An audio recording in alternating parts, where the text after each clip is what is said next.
Hello, good afternoon. Welcome to Over and Over and Over again. My name is Richard. This is Matchday Live. Arsenal away at Leicester this afternoon. A 3 o'clock kickoff. Unusually, although it's the second 3 o'clock kickoff, isn't it, in the last couple of weeks that we've had. Anyway, this is coming up very, very shortly. Can Arsenal increase our lead at the top of the table with the win today? Of course, Man City don't play until later on this evening, do they? So a win today would push us even further clear. That's what we want to try and do, don't we? So let's get this game won. All coming up the other side of this. Real Martinelli. It's now with Granit Xhaka. Is it going to be the third goal? It is the third goal. Granit Xhaka with it. That seals it.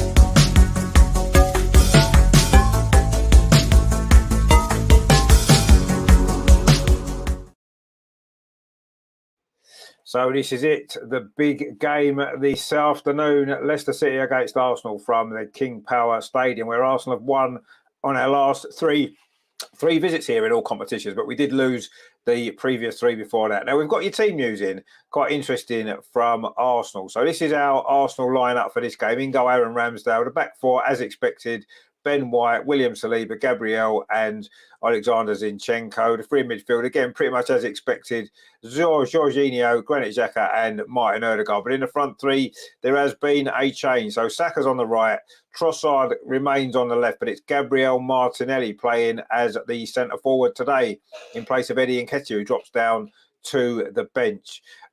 So on the bench then for Arsenal, it's goalkeeper Matt Turner, it's Kieran Tierney, Jacob Kiwior, Rob Holding, Takahiro Tomiyasu, Thomas Partey, Fabio Vieira, Emil Smith-Rowe, and I say Eddie Nketiah. So that is the Arsenal lineup for Leicester, and this is how they line up for this game today.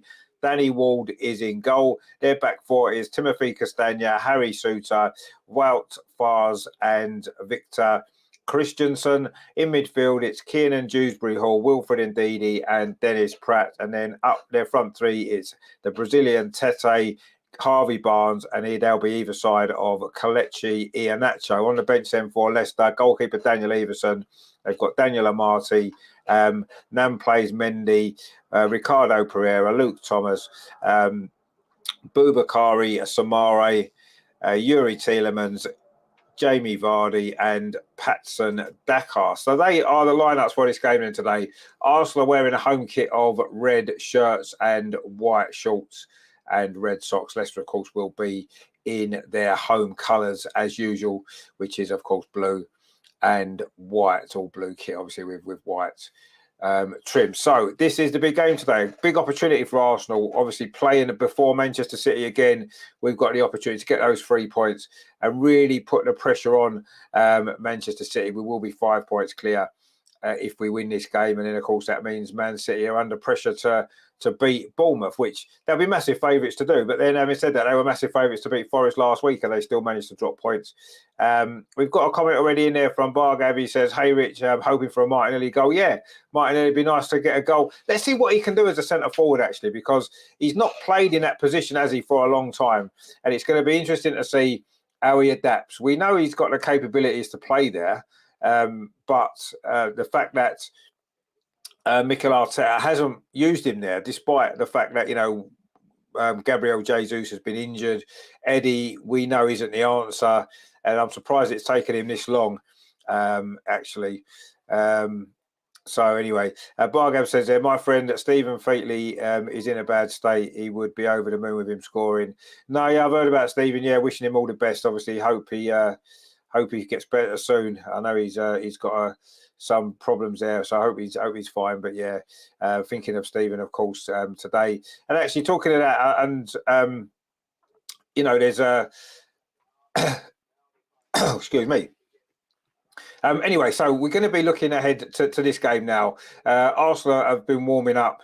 Jorginho's back in the midfield today, and I think that's good because he had a great game last week, didn't he, against Aston Villa? I thought he's done well since he's come in. You can see his experience. What he's good at is getting the ball, playing it simple, and he can also spot a pass, can't he? Let's be honest, he can. So I'm looking forward to seeing Jorginho play again today.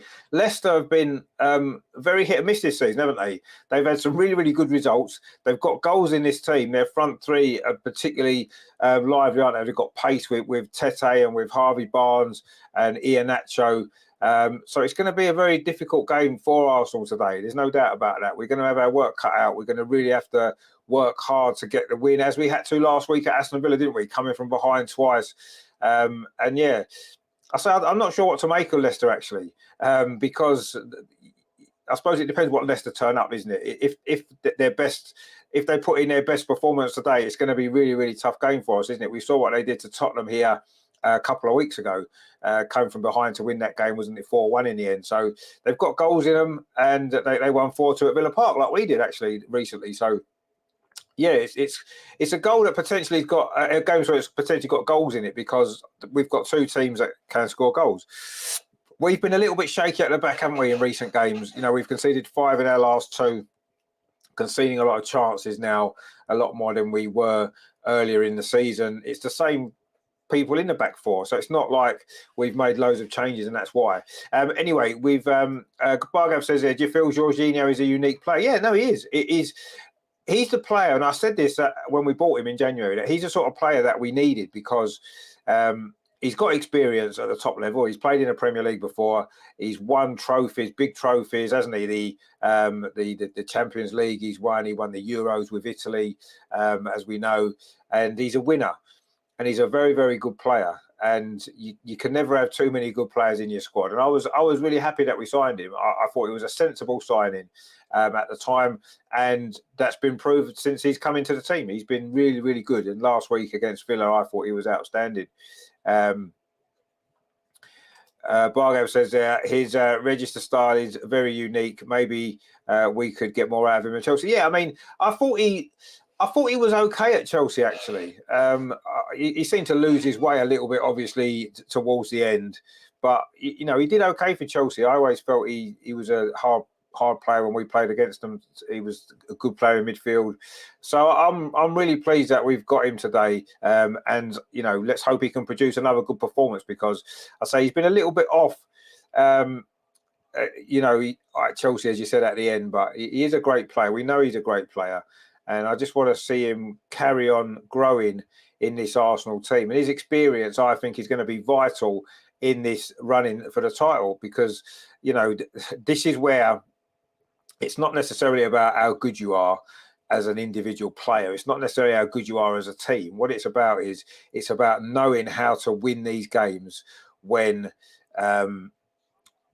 you know, when the pressure's really high. And now the pressure is really high, isn't it? We know if we drop points today, then Manchester City will have the opportunity, won't they? At 5:30 when they play against Bournemouth, they'll have the opportunity to catch us up again. So, yeah, every single point now is vital, isn't it? And we need to come out today, put in a really, really good performance and get the 3 points. We have to keep doing this week in, week out now until the end of the season, because Man City know what it's about, don't they? They know what being in a title race is all about. They know how to get the games over the line in the final sort of 10, 11, 12 games of the season, don't they? Because they've done it year after year after year. They know what it's all about. And we've got a very young, inexperienced team. So someone like Jorginho, who knows what it's like to win trophies, and players like Zinchenko and Gabriel Jesus, they've been there and done it. So they are vital players for us now, you know, in these final 2 or 3 months of the season, you know. So yeah, we need their experience to help some of the younger players through, because, you know, we know that there's going to be real pressure now. You know, we've seen it, haven't we, in the recent games. You know, we lost away to Everton, we drew with Brentford, lost to Man City. You know, 3 games there that we couldn't really afford to drop that many points, but we have. And now it's a matter of getting a run going again, you know, because we did well in the end, didn't we, to beat Aston Villa. Tough game. We had to come from behind. We won it very late. And yeah, it's all about it's all about getting this momentum built up again, because we kind of lost it a little bit, didn't we, with those poor results. When you're throwing the FA Cup defeat as well to Manchester City, that was 4 games, 3 defeats in 4 games, only 2 goals scored, 1 goal scored, no, 2 goals scored, yeah, and one of them was a penalty, wasn't it? So, you know, it was good last week to get the 4 goals away from home, although the last 2 were a little bit fortunate. Let's be honest. The third goal off the bar, off the goalie, and then obviously if we don't get the third goal, we don't get that 4th goal, do we? Because the goalkeeper doesn't come up for the corner, and we don't get that simple 4th goal either. So, yeah, we were fortunate. I don't think there's any doubt about that. And let's see now. It's all about now, isn't it? Building up a run again, and we've got a good opportunity today. It's a tough game. We know it's a tough game. Gareth Southgate's here, by the way, the England manager. I've just seen him in the crowd there. So he's got a few players, hasn't he, to keep an eye on today. A few of our players, of course, Aaron Ramsdale, the goalkeeper, Ben White. He's going to be in the spotlight, isn't he? And of course, Bukayo Saka, who's pretty much a regular for England these days anyway. I'm sure Emil Smith-Rowe will be hoping to have an impact today from the bench at some stage. Good to see him back fit again. Thomas Partey's on the bench, but I'm not convinced Thomas Partey's fit enough to play, actually. I'm really not. I think if he was, he would have started the game. I think he's on the bench just to send a message out to Leicester that he might be able to play, but I don't think he will. I'll be amazed if he comes on in this game. I don't think he's fit enough to be playing. But obviously he's back, so hopefully he'll be back in the team again in the next couple of games, because we have got, after this game, you look at the fixtures that we've got coming up, and they're winnable games, aren't they? Obviously, Everton on Wednesday at the Emirates. We need to get revenge on them, but that's a game we've got to be confident of winning, haven't we? Let's be honest. So that's that game. Then, we've got some, teams that we should be beating. Bournemouth. These are games coming up, aren't they? That we should be winning. So today is a test. All games are a test, but this is a particular test, isn't it? Because Leicester have shown on their day they can beat anyone in this league, and we know that. So we need to make sure that we put in the sort of performances that we were producing, either side of the World Cup. And that's what we need to get back to today. And I'm sure we'll be fine. We've got a decent enough away record, really, haven't we? Overall, just those 2 defeats, Manchester United, of course, and Everton. So we need to make sure that we don't suffer a third one today. I'm looking forward to the game. I think it's going to be a good game. I think Arsenal will win. Let me know your score predictions there, what you think the score will be today. I am going to go for a 2-1 Arsenal victory. I think it'll be tough. And I think it'll be difficult. I've just noticed here, Zinchenko is Arsenal's captain today. Why is that? Martin Odegaard isn't captain. I've just noticed that. That's a little bit of a strange one. Martin Odegaard's in the team, as we said, but Zinchenko is captain today. So not only has he left Eddie Nketiah out of the team, which is quite a surprise, but he's now changed the captain. Is that a permanent change? I've not heard anything about this until today. If anyone knows the reason why Zinchenko's captain, what's happened there, please let me know. I mean, I was surprised that Martin Odegaard's been captain anyway, because to me, he's not the captain on the pitch that we need. I would have made Granit Xhaka captain, as you know. I see. Bargav just said that's the first anniversary of the Ukrainian war. Oh, is that the reason? That's a bit of a strange reason, isn't it, to make him captain? Come on. Ridiculous. This is football. It's nothing to do with politics. This is our football team. You pick the best player who you want to be your captain. You don't just mix and match for the sake of it. That's ridiculous. If that is actually the reason, that is ridiculous. I'm actually really angry about that. That is stupid reason to change your captain. I'm sorry, but it is. Anyway, Bargav says we have to get form back. We were slicing teams. Yeah, we were. But it's the first half of the season. It's easier to do that, isn't it? When there's much more pressure now. Every single game we're under pressure, aren't we? So it's so difficult now to produce those type of performances again. Teams are going to sit back against us. They're going to make it hard for us, and it's a totally different game in the second half of the season. And we've got to make sure that we're bang on it today, absolutely bang on it today, because Leicester are going to come up they're going to be well up for this game. They are. They beat Spurs here comfortably in their last home game. So we know what to expect today. I'm sure we'll be ready. And we need to produce a good performance today to get the 3 points. Every single win now is absolutely crucial. I think it's the anniversary of Brendan Rodgers taking over at Leicester, isn't it? Is it 3 years today?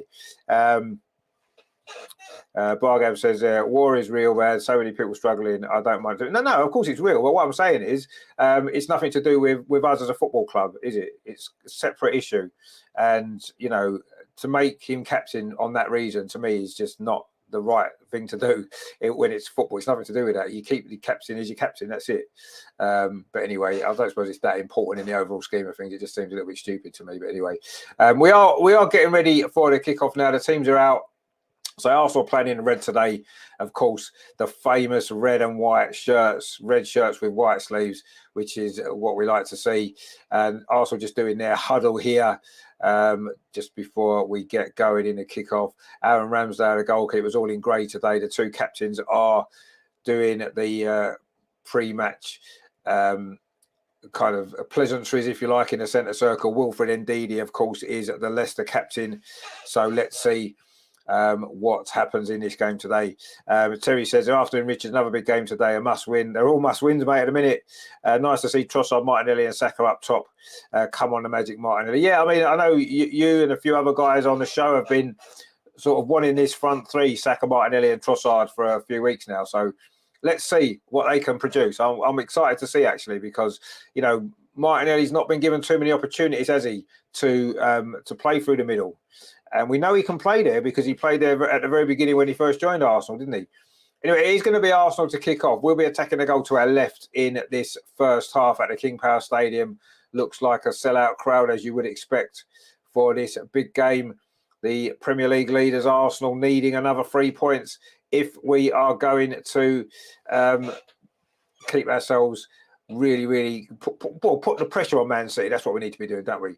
So Arsenal are about to kick off here at the King Power Stadium. We are off and underway here, and the ball goes back to Aaron Ramsdale, as how we usually start a game. And he goes long up that far side again in the usual fashion. It's flicked on there, comes off the head of Christensen, I think it was, and it is going to be a throw to Arsenal over on that far side. Inside the first minute, we need a fast start, really, don't we? After last week, we were behind very early on, didn't we? We made it hard for ourselves. Let's hope today we can produce a much faster start and get ourselves in front. Ben White's going to take this throw. It's in line with the Leicester penalty area. Over on that far side, throws it into Martin Odegaard, but it's cleared away by Leicester. Arsenal put the pressure on it, falls into the box, but Leicester haven't really managed to clear this. Martin Odegaard tries a shot from just inside the box. It's gone over the top of the crossbar. And a reasonably good start from Arsenal, that. Straight away on the front foot. And it was Martin Odegaard with the effort there. That's gone high over the crossbar. Good pressure that was there from Arsenal. Jorginho was involved, Xhaka was involved, and then Martin Odegaard took it on his chest and then hit a shot high over the crossbar. It's a goal kick to Leicester, which Danny Ward is going to take, goes long in deep into the Arsenal half. William Saliba with the header. The ball only falls over to Dewsbury Hall. It is in midfield for Leicester. Keenan Dewsbury Hall. Actually, no, sorry, it was Dennis Pratt, sorry. But anyway, Leicester now are in possession over on that far side. The ball goes back to Fars, plays it square to his centre-back partner, Harry Souttar, the Australian. And Leicester just looking to settle down following that pretty fast start from Arsenal in the first few seconds here. Leicester now trying to get the ball forward over on that far side, but Jorginho steps in. Ben White goes back to William Saliba, lofts the ball over the top, looking for Trossard. In fact, it looks like Trossard's playing as a centre-forward, not Martinelli. Martinelli's over on the left-hand side. Trossard is through the centre. So that's an interesting take already in this game. Martinelli is in possession on this near side, finds Zinchenko, plays it back to Jorginho. Now it's out to William Saliba. Got a little bit of time, Saliba plays it square inside the centre circle. Mark C says, Zinchenko captain. Yeah, we've just discussed this, mate. Ridiculous reason. It's because it's the anniversary of the Ukraine war, so we've made him captain. Brilliant. Anyway, he's on the ball now. Zinchenko plays it in field. So I wonder what would have happened if he wasn't going to start the game. Anyway. Leave politics out of football is what I say. Leave it out of sport completely. Don't get involved in all this nonsense. Anyway, the ball's played out to the far side to Martin Odegaard. This is good from Arsenal. Bukayo Saka now cuts in from the far side, plays it across to Granit Xhaka. Little bit of space for Granit Xhaka now inside at the midfield here for Arsenal. Is he going to line up a shot? No, he plays a ball across the box there, but clears it away for Leicester. Zinchenko now in possession, running forward for Arsenal. Zinchenko plays it to this near side to Trossard, who switched now with Martinelli. I think we're going to see that a lot in this game. I think those two are going to be switching positions quite a lot, and we maybe need to expect that. I think from this game, a little bit of fluidity in that front three, which you would expect from those players. They're very versatile, aren't they? Both of them. So we'll see how it plays out, obviously, over the next few minutes of this game. But that's certainly how it started. Anyway, it started with Trossard and Martinelli interchanging their positions in the in the front three. Martinelli's come to the left, Trossard's come to the left, and then they've both switched back again. So quite an interesting kind of situation, really, isn't it? And Arsenal trying to be nice and fluid, and maybe I think we've all kind of felt that we've been a little bit predictable, maybe in recent weeks. The goals have dried up to a certain degree, but yeah, it's an interesting take, isn't it, on the front three today? So we'll see how it works out. But yeah, it is a front three that a lot of people have been wanting to see. So let's see how they get on. Let's hope we can get some goals, which is what we want to see, don't we? So we had a few goals last week. Leicester's defence has been pretty leaky this season, so I think there's goals to be had in this game. So let's try and see how this front three settles in. But of course, the good news is we've got Eddie on the. Well, I say the good news, so we've got Eddie on the bench to maybe come on if needed a little bit later on. We've played 4 minutes here, just coming up to 5 minutes. And it is still Leicester nil, Arsenal nil. Obviously, we've not really got too much to report on so far. But Arsenal looking to come forward on this near side. It was Granit Xhaka there. I don't know if that was a cross or a shot. It's been deflected behind anyway for a corner to Arsenal. Phil says, all right, guys, following the coverage from my aunts in Basildon today. Oh, Basildon, lovely part of the world. Basildon is, and Mark says a strong bench. No, it is a strong bench. It's good to see, isn't it, that we've got a much stronger squad now. Fred says, wouldn't mind seeing Xhaka get a rest. Well, I mean, he's been playing well. I think the issue is going to be at the moment because Thomas Partey is not 100% fit, is he? So I think for the time being, we're probably going to have to leave Xhaka in the team anyway, just because of that reason. When Partey's fit, it'll be interesting to see whether it's Jorginho that gets left out or whether it is Partey. It's going to be interesting to see how that works, isn't it? Terry says, great start, nice crisp pass. And we've started this game well. ESR back says, Mike, yeah, he is. He's back on the bench today. He was on the bench last week, didn't come on, did he? I wonder if he's going to come on today. Certainly going to be interesting to see how that works out, isn't it? My feed is just frozen actually for a minute here. I'm not quite sure what's going on. Anyway, we will try and get it back. I've been trying a little bit different feeds after the last couple of weeks have been not working too well actually for some reason. But anyway, I might go back to where I was at the beginning. I had a feed earlier which wasn't working great actually. But anyway, I'll see if I can get it back. The one I was on before, but let's have a look and see. Actually, I'll tell you what might be good.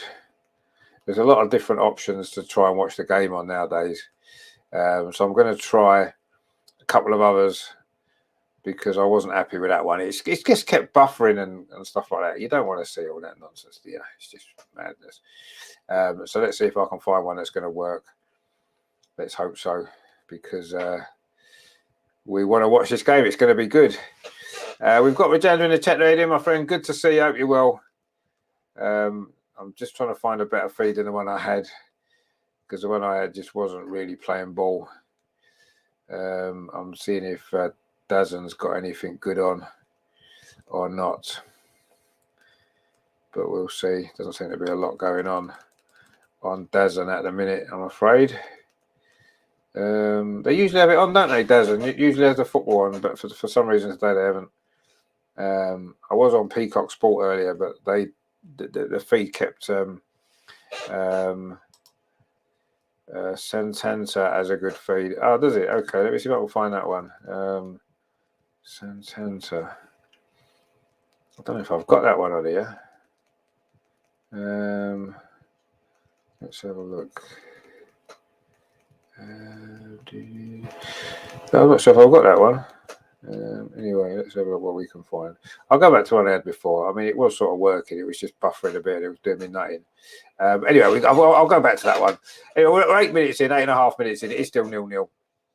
Arsenal in possession now with Zinchenko, very central as he likes to be. And that's where he should maybe stay and get a proper left back to play. Anyway, Ben White over on that far side plays the ball in to Bukayo Saka. Finds Martin Odegaard, but Martin Odegaard's tackled there in midfield, and suddenly Leicester have got the opportunity to break. This is where they're dangerous. It's Iheanacho coming forward for Leicester. He's got options either side. He's got Harvey Barnes on that far side. He finds Harvey Barnes just on the edge of the Arsenal penalty. We've managed to get our shape back now. In fact, it was Dewsbury Hall, over on that far side. Harvey Barnes made a run through the centre. Total Sportec Pro. I don't know. I mean, I don't know if that's, I've got it on a Fire Stick. I've got loads of stuff on it. I don't know if I've got that on there. Anyway, Leicester back in possession, but that was a counter attack there. Martin Odegaard got robbed of possession by Ndidi, and suddenly Arsenal a little bit exposed for a few seconds there. And Leicester have got a lot of pace coming forward, haven't they? So we're going to have to watch for that actually. But anyway, we managed to deal with that, and now we're coming forward ourselves. Jorginho played the ball in, looking for Trossard, who's back in the centre forward position now. The ball's bouncing around in midfield, and Iheanacho's got it. This is a good run here up this near side. It's Leicester coming forward with Tete inside the penalty. A good tackle that was there from Gabriel. And in fact, I think he's managed to win a goal kick off the Brazilian. The Brazilian Tete for Leicester. Looking dangerous there on this near side inside the penalty area. But Gabriel got across there, got a tackle in, and the ball's bounced off the Brazilian. Is a goal kick to Arsenal. But Leicester have certainly got some pace, haven't they, in that front three? And I do think that's going to be very, very difficult for Arsenal sometimes. If we lose possession up the pitch, we're going to have to watch for that speed on the counter-attack from Leicester. Anyway, Arsenal in possession now. William Saliba bringing it forward, plays it square to Granit Xhaka in midfield. He's got Zinchenko up this near side. He finds Zinchenko bringing the ball forward.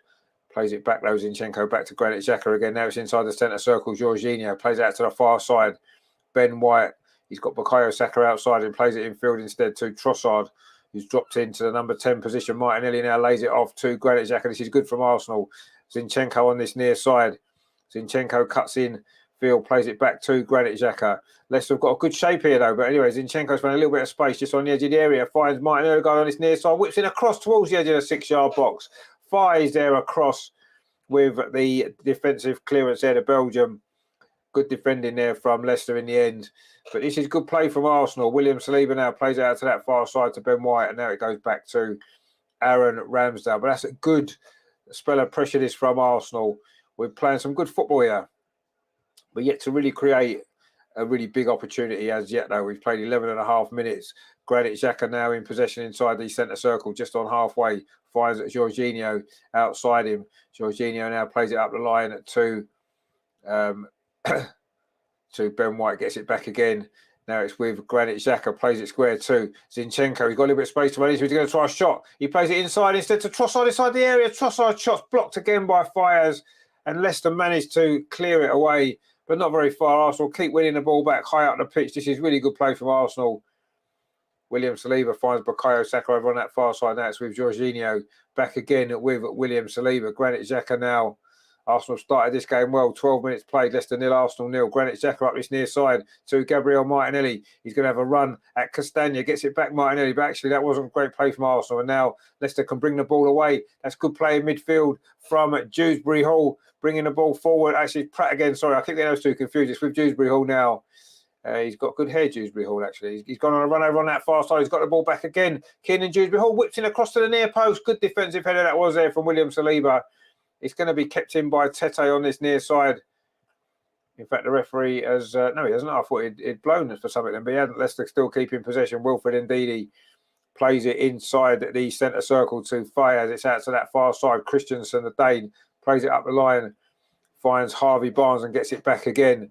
Now it's back with Fires. Leicester now getting a little bit of possession following that good spell from Arsenal. Every time Leicester they're breaking at pace, and it is causing us one or two anxious moments, isn't it, in this game? But anyway, the boys now back with the Leicester goalkeeper, Danny Ward.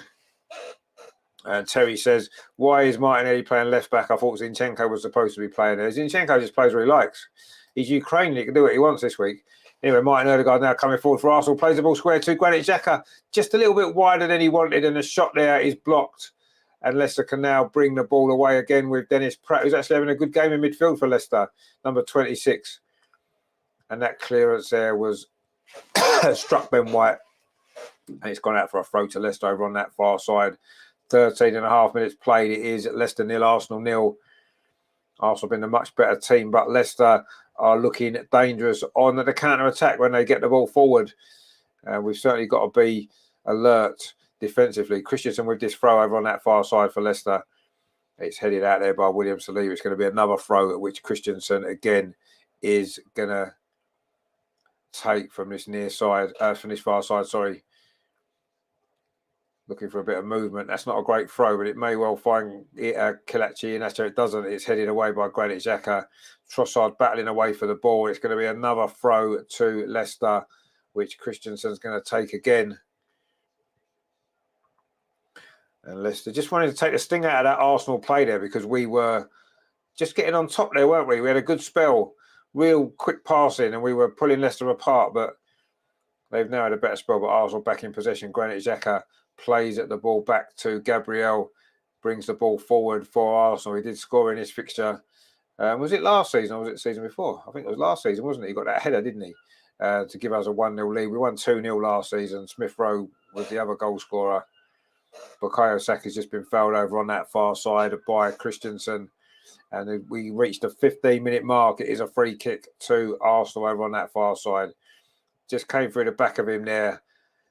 And it is a foul there on Bukayo Saka. He must be one of the most foul players in all the top 6 leagues in Europe, I would have thought. Anyway, the ball's now with Martinelli on this near side. He's trying to have a run at Castagna. Plays the ball infield instead at Zinchenko, turns and brings it forward.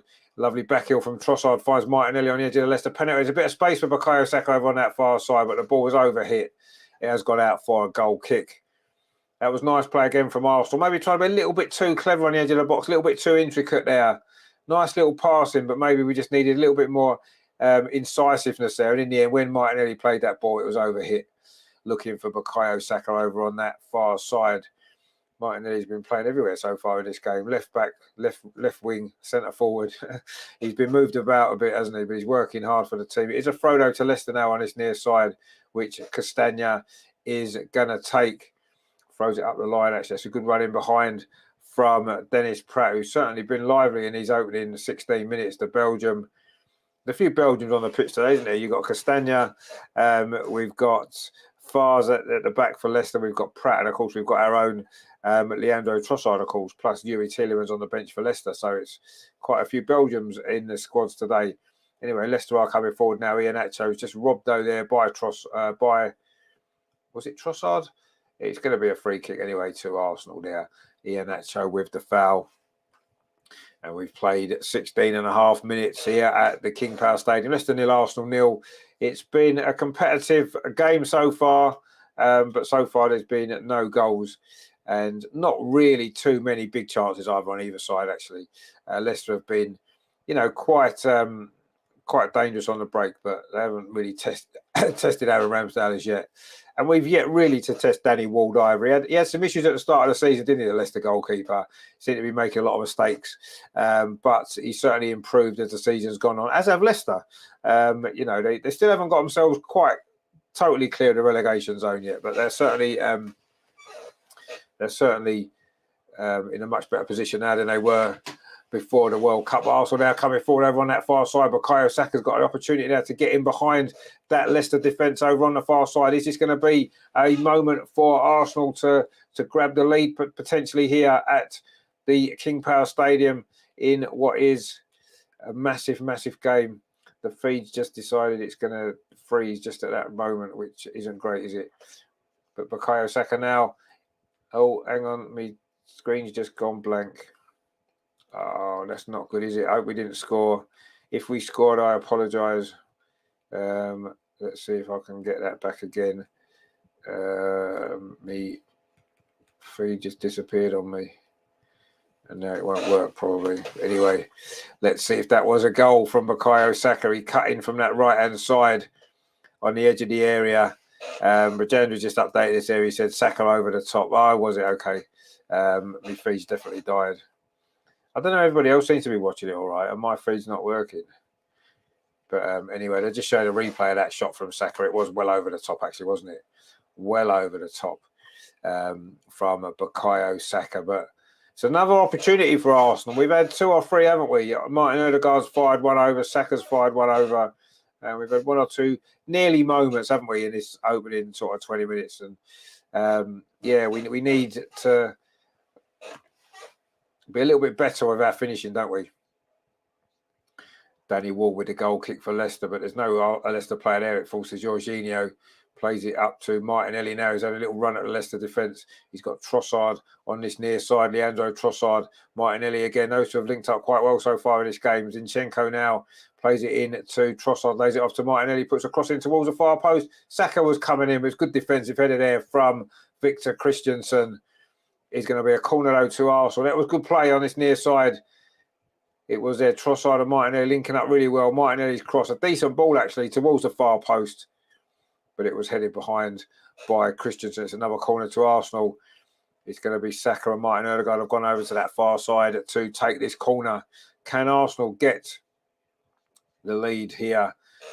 We're almost at the 20-minute mark at the King Power Stadium. Saka plays the corner short to Martin Odegaard. This was a short corner routine that worked, didn't it, last week against Aston Villa when Zinchenko got the equaliser in the second half. But again, the feed has frozen. This is absolute crap, isn't it? Oh, it's back on again now.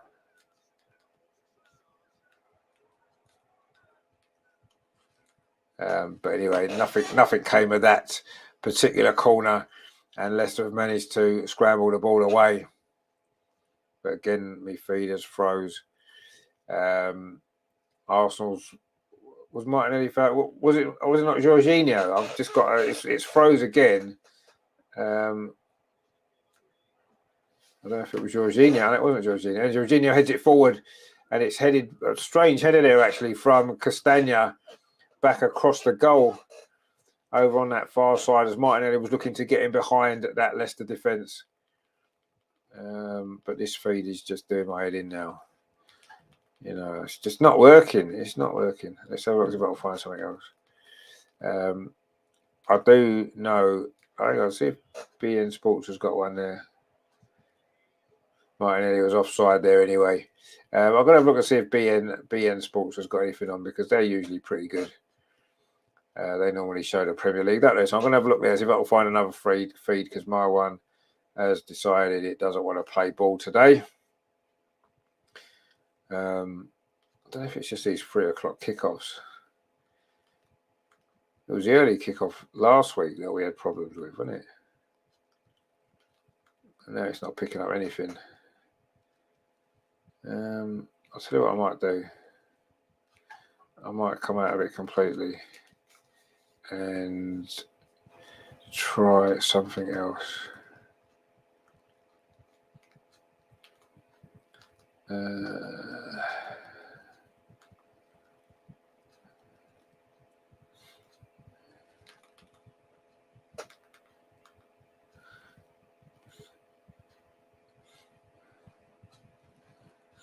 Right, let's see if we can get something now.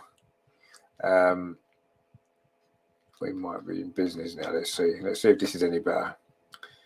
Because that last one just wasn't working. It was just, well, it was, but it kept buffering and all that kind of carry on, which is no good to anyone, is it? If you're buffering all the time, it's just no good, is it? So, right, I've just changed a few settings. Let's see if the original one's better now. Whether that solved the problem or not. It might have done. Anyway, Arsenal in control on this far side. Bukayo Saka now in possession, plays it back to the edge of the box. It's clipped in by Ben White. It's far too close, though, to Danny Ward, the Leicester goalkeeper. And he goes long, looking for Kelechi Iheanacho up this near side. Gabriel's across, so it's going to be a throw to Leicester. Every time Leicester come forward, they do look dangerous, you have to say. They've got a lot of pace in this team, haven't they? Iheanacho, Tete and Harvey Barnes, but it's going to be Castagna, one of the Belgians, with this throw. Looking for some movement ahead of him. He hasn't really got a lot. The throw's in line with the Arsenal penalty area. The ball played thrown square into Kelechi Iheanacho, but Arsenal do clear it away with Martin Odegaard. Now it's back with Gabriel. He goes square to William Saliba. And now Arsenal regroup back in possession. Can we get a goal in this first half? The ball played up that far side. Ben White switches it to this near side, looking for the run of Martinelli. Can Martinelli keep it in? Good touch from Martinelli. He does keep it in. Good play from Gabriel Martinelli. Plays the ball back to Zinchenko. He tries to thread it through to Granit Xhaka, but it was well read there, actually, by Dennis Pratt, who is having a very good game for Leicester. You have to say he's everywhere in that midfield. Anyway, Leicester now again in possession. Dewsbury Hall pings the ball out to that far side, looking for the run there of Harvey Barnes, but William Saliba's across, cuts it out. Has it gone out for a throw? It hasn't, but Leicester in possession anyway. The ball played in there, but good defending there from Gabriel. No nonsense from the Brazilian, just kicks it high up the pitch. And it's gone out for a throw to Leicester over on that far side. 24 and a half minutes played here at the King Power Stadium. It is at Leicester City 0, Arsenal 0. Arsenal have been much the better team. We've had 74% possession, but football isn't necessarily always about possession, is it? It's about goals. And so far, we haven't managed to score any. And it is still 0-0. Arsenal coming forward now. Bukayo Saka looks for Gabriel Martinelli. Finds Gabriel Martinelli. The ball played into the penalty area. It's come to Granit Xhaka. Pulls it back. Oh, there's no Arsenal player there. And Leicester managed to scramble it away again. Just not quite working at this moment, is it? Arsenal in that final third. For whatever reason, we're just not quite finding that final ball. Now Martinelli over on this near side. Gabriel Martinelli pulls the ball back to the edge of the box to Jorginho. Plays over to that far side, looking for Ben White. Good defending, though, from Harvey Barnes. It's gone behind for a corner again to Arsenal. We've had a lot of corners, haven't we, in the early stages of this game? But so far, we haven't managed to find a goal. In fact, we've had 4 corners. They've just told me by putting it on the screen. That was handy. Thank you very much for that. Anyway, it's a corner to Arsenal. Over on that far side again. Can we get the ball into a dangerous area?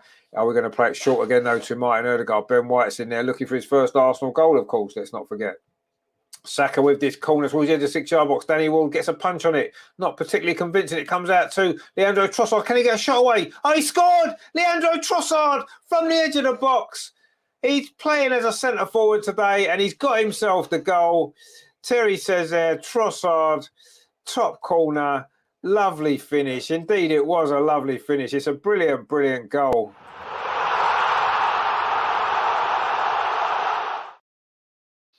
Danny Wall's complaining that he was fouled. I don't think he was. It was just a really, really good goal. Leandro Trossard from the edge of the box, and it is.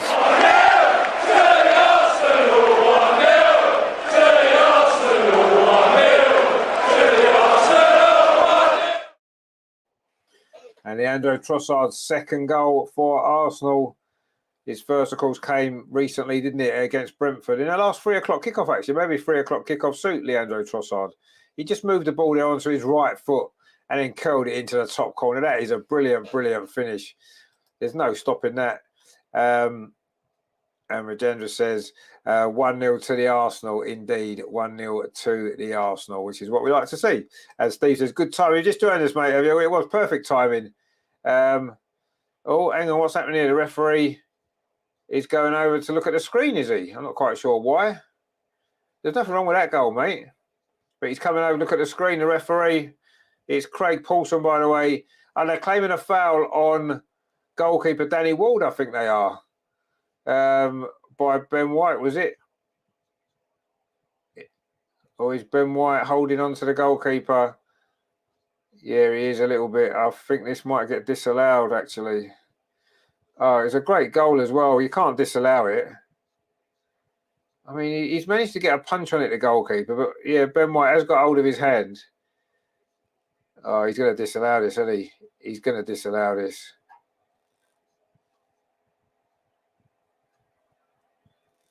Yeah, he's disallowed it. Sorry about that. We had a 1-0 to the Arsenal for no reason. We'll go back to 0-0. This is the problem with VAR, isn't it? It just takes all the fun out of it. Mark C says, yeah, indeed. And Terry says, terrible decision. Yeah. Mark C says, that's lame. White doesn't even have his arm raised. No, he doesn't, but he had hold of his arm, didn't he? That's what he's been given for. Yeah, I think it's a ridiculous decision, really, isn't it?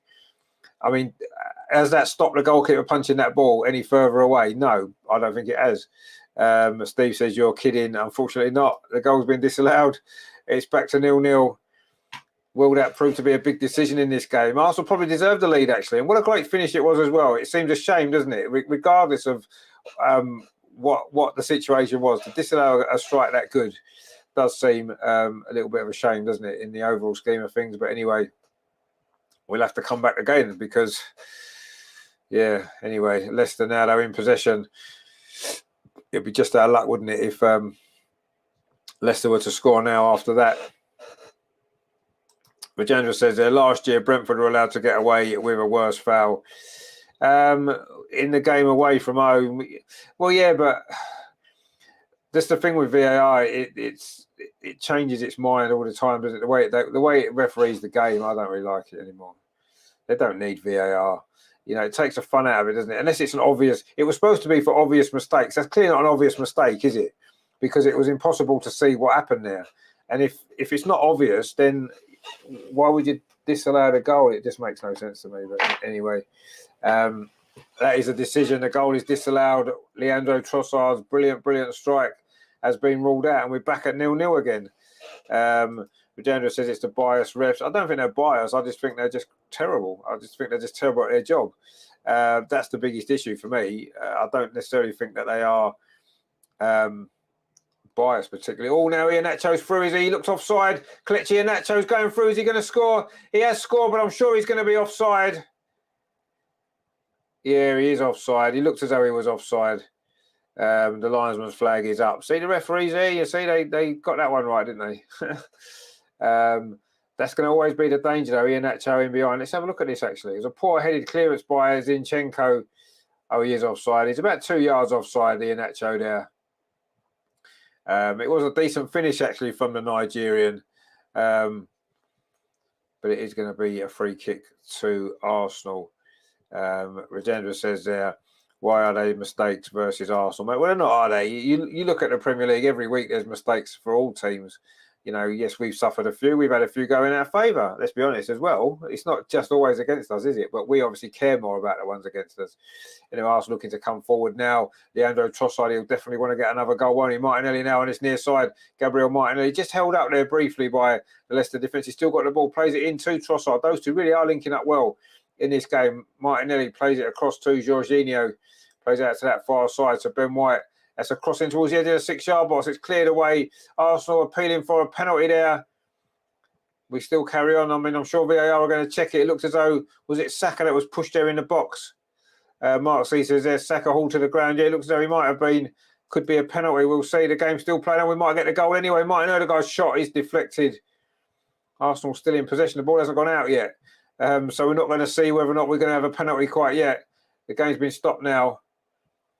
I'm not quite sure why, but let's have a look at that incident again.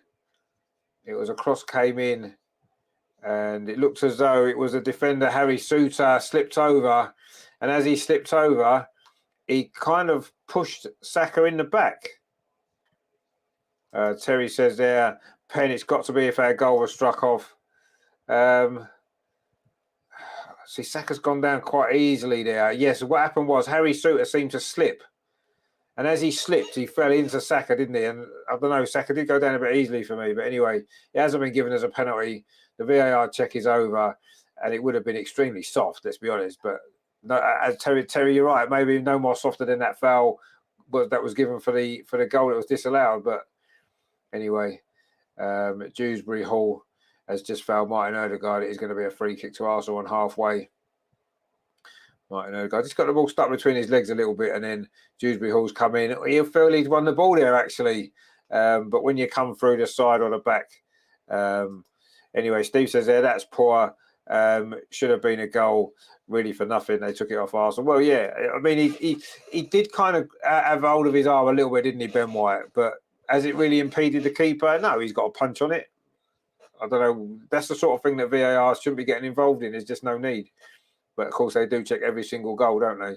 And Arsenal have got to try and do it again, because that goal, unfortunately, has been ruled off. However harsh we think it is, and it looked extremely harsh. Let's be honest. He hardly touched him, did he? But anyway, that's what football's like these days. There's nothing we can do about it. William Saliba now on halfway for Arsenal. Let's see if we can turn that into a positive for us. We've got a man in the chat there. Trossard's great. No, he is, absolutely. He's brilliant. And that was a great goal that he scored. Unfortunately, it's been disallowed. Anyway, Arsenal in possession now. Gabriel plays the ball across the pitch. Not a great ball, actually. Jorginho is going to have to chase after this. Not known for his pace, is he? The little Italian of Brazilian heritage, of course, as we know. Another kind of half Brazilian in our team. Gabriel, one of the Brazilians, plays the ball over the top. But it's a good header there by Fayez. And it is going to be a throw to Arsenal on this near side. Gabriel Martinelli, we played 34 minutes here at the King Power Stadium. Or Arsenal have lost the ball again on this near side. Castagna steps in. Iheanacho pings the ball out to that far side, but it's not a great ball. It's going to be a throw to Arsenal. It actually reaches Mikel Arteta over in the technical area on that far side. And he just lays it off to Ben White, who throws the ball back to William Saliba. William Saliba now looking for a ball over the top, over on that far side of run of Ben White. He's found Ben White, plays it inside to Bukayo Saka. Saka inside the Leicester penalty area, gives it back to Ben White again over on that far side, gets it back Bukayo Saka. Now, Leicester forces back again. Jorginho, this is nice play. Ødegaard gets the ball, looking to give it back to Ben White, who, did he slip over? Was he pushed? Not really sure. But anyway, Arsenal still in possession. Zinchenko does well, again in a midfield position. Quite what he does over there when he's playing left back, I do not know. Martinelli, though, on his near side, running at the Leicester defence. Martinelli plays the ball back to Zinchenko again. Is he going to try a shot of his right foot? No, he plays it into Martinelli instead. Gabriel Martinelli over on this near side, inside the area. Can he get a cross in? Oh, he's twisting and turning. He could have crossed it with his left foot, and he chose not to. He's forced back. And it does fall to Jorginho, but now Leicester on the counter-attack. They've got bodies forward here, Leicester. They're streaming forward. They've got 2 or 3 players over. It finds Iheanacho on this near side. Iheanacho on the edge of the Arsenal penalty area. And Arsenal now have got everybody back. And Leicester certainly didn't make the most of that counter-attack, thankfully. But Martinelli had a chance to cross the ball in on his left foot. He beat the defender, cut back inside again, and the chance went. Anyway, Harvey Barnes now for Leicester over on that far side. Dinks the ball towards the inside the penalty area. Arsenal don't really clear it away, but we can now with Gabriel Martinelli. Makes ground up this near side. Good play from the Brazilian, but he's run the ball out of play. It's going to be a throw to Leicester. 36 minutes played. Leicester 0, Arsenal 1. That goal disallowed from Leandro Trossard would have given Arsenal a lead, and very, very harsh decision there.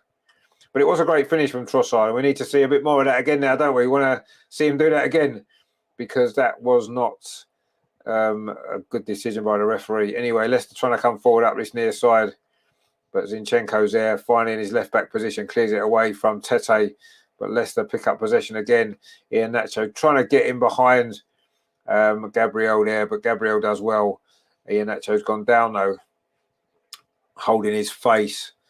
Not sure if he was maybe caught there by Gabriel, not intentionally, of course, but he's getting back to his feet again now. Kelechi Iheanacho, the Nigerian. Oh, he did get kicked in the face, actually, by Gabriel as he cleared the ball. It was in the follow-through. It wasn't a foul.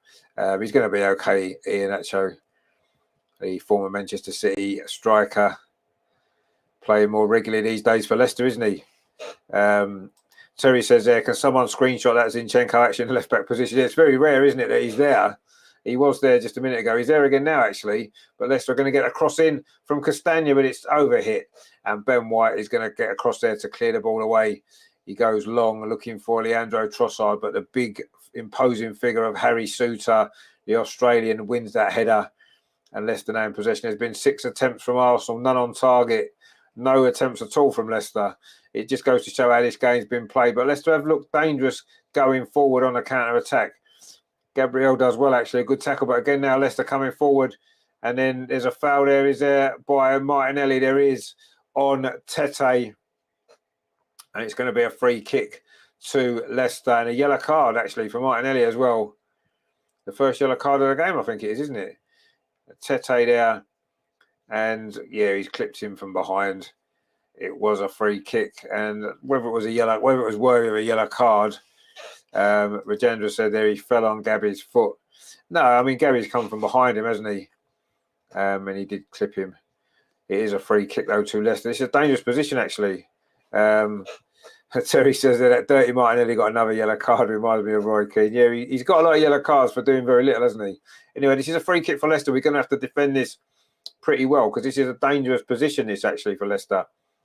The ball comes in from Dennis Pratt towards that far side. The header comes in, headed out, though, by William Saliba. And, in fact, there was an offside, and it was Harry Suter won that header. He is a big lad, isn't he, Harry Suter? All that surfing when he grew up in Australia has certainly worked on him, hasn't it? Because he's a big lad and he's very good in the air. They're just showing a disallowed goal again. I mean, yeah, he probably did impede his punch, actually, I suppose. But anyway, Rajendra says there, that is bias. A yellow card for Arsenal, none for Leicester. Well, I mean, you can't get a yellow card unless you commit a foul. And Leicester haven't really committed too many fouls. There's been one or two, but I don't think anything's been worthy of a yellow card in this game so far. That didn't look like a yellow card to me, but let's see what happens on the next kind of foul. All the balls come through to Martin Odegaard, has it? No, it hasn't. Good defensive header in the end from Fires again. He's got hair a bit like David Luiz, hasn't he? And Guendouzi, he's got that look about him, hasn't he, the Belgium? And that was a good defensive header, actually, you have to say. Anyway, it's a corner to Arsenal. This time on the near side, Leandro Trossard is going to take this. We're into the last 5 minutes of the first half. It's been a first half dominated by Arsenal, but we haven't managed to get a goal. Well, not a legal goal anyway, because the one we did score has been ruled out. But Trossard it is with this corner towards the near post. It's flicked on, and then it's cleared away at the near post, and it's gone out for a goal kick to Leicester. Came off Martinelli. Can Arsenal get the lead back again before half-time after that disallowed goal a little bit earlier? That cornered into the near post. In fact, it was Martinelli that tried to flick it on, but instead he just flicked it forwards and it went behind for a goal kick. Not been a good couple of minutes for Martinelli. He got himself a yellow card and then he's just completely misplaced that header. Anyway, it's a goal kick now to Leicester. Danny Ward is going to take it as we're closing down towards half-time in this game here in the East Midlands. The King Power Stadium. Nathan says there, hi, hope you're well. What's the score? It's still 0-0, mate. It is still 0-0. Arsenal had a goal disallowed from Leandro Trossard. A very, very slight foul on Danny Ward, the Leicester goalkeeper, in the build-up to it. And the referee disallowed it. But other than that, it is still 0-0. Arsenal dominating the game, but not had too many clear-cut chances, it has to be said. Rajendra says they have fouled Saka a few times and no yellow. One foul by Martin and yellow card. Well, yeah, it does look like that. But the fouls on Saka, to me, wasn't worthy of yellow cards either. And Martinelli's probably wasn't. But anyway, Arsenal trying to come forward there with Zinchenko. But again, that was a poor pass. It's been cut out. And Leicester can now get some possession with Dewsbury Hall over on that far side. And now it's with Harvey Barnes, plays it back to Fayez. Now it's squared to Harry Suter. Looks like a rugby player, doesn't he? Or maybe an Aussie rules player, Harry Suter looks like, doesn't he? He's such a big lad. Anyway, Arsenal won the ball back over on that far side. Bukayo Saka plays it into Zinchenko, who's in midfield over on that far side. Arsenal's right. Quite what he's doing there, I don't know, but he has found Bukayo Saka. Plays it in to Martin Odegaard. Plays the ball to Martinelli on his near side, just inside the penalty. Martinelli goes around the outside. Oh, and his left foot cross goes into the crowd behind the goal. That's maybe why he didn't want to cross it with his left foot a little bit earlier when he had the opportunity to. But again, that's good play from Arsenal. Bukayo Saka there found Martin Odegaard. Martin had a little bit of space on his near side, just got inside the penalty area, went round the outside and then completely miskicked his cross. And it's ended up in the crowd behind the goal. Arteta is having a word with a fourth official on this near side. Not quite sure what that conversation's about, but I'm guessing Arteta's not very happy by the look of it. But it's ended with some smiles all round anyway. 43 minutes played here at the King Power Stadium. It is Leicester 0, Arsenal 1. That one disallowed goal from Leandro Trossard. And that's the nearest Arsenal have come to the lead. In fact, we thought we did have the lead at that particular moment, midway through this first half. But anyway, Arsenal back in possession now. William Saliba bringing the ball forward for Arsenal. Just inside the centre circle, finds Granit Xhaka. Pings it up this near side. Gabriel Martinelli got a little bit of space again. The Brazilian plays it back to Granit Xhaka. And it goes out to that far side. William Saliba finds Ben White. Arsenal had most of the possession in this first half, to be fair, but not really tested goalkeeper Danny Wall too much. Martinelli now plays it up the line. That's a good run there from Granit Xhaka. Plays the ball back to Zinchenko. Granit Xhaka gets it back with Zinchenko again. Plays it square into the centre circle. William Saliba now bringing it forward. Can Arsenal get a goal before half-time? William Saliba cuts it back to Jorginho, pings the ball up this near side, looking for the run of Zinchenko. He's going to hit it first time as he plays it into the box to Trossard. Oh, that's not a great ball there from Trossard. Now Leicester have got an opportunity for a counter-attack with Iheanacho, but he can't get hold of the ball. And William Saliba's across, plays it back to goalkeeper Aaron Ramsdale. And now it's back with Arsenal possession again. Jorginho pings it out to that far side. Arsenal's right, Bukayo Saka. Good touch from him. Christensen's very tight. And in fact, Christensen wins the ball. But it is a foul, first of all, there. Christensen did maybe just grab the back there of Bukayo Saka. It is a free kick to Arsenal. Into the last 30 seconds of normal time at the end of this first half. It's been a good first half performance from Arsenal, but frustrating in the fact that we haven't managed to find a goal. But we have got a free kick now over on that far side, midway inside at the Leicester half. About 20 yards in from that far touchline. Martin Odegaard's over this. Opportunity to get that ball into the box again for Arsenal. Martin Odegaard's going to take this free kick. Let's see if we can end the half with a goal. Martin Odegaard is still waiting to take. It's going to be 2 minutes of stoppage time as we just moved into that now, as Martin Odegaard prepares to take this free kick.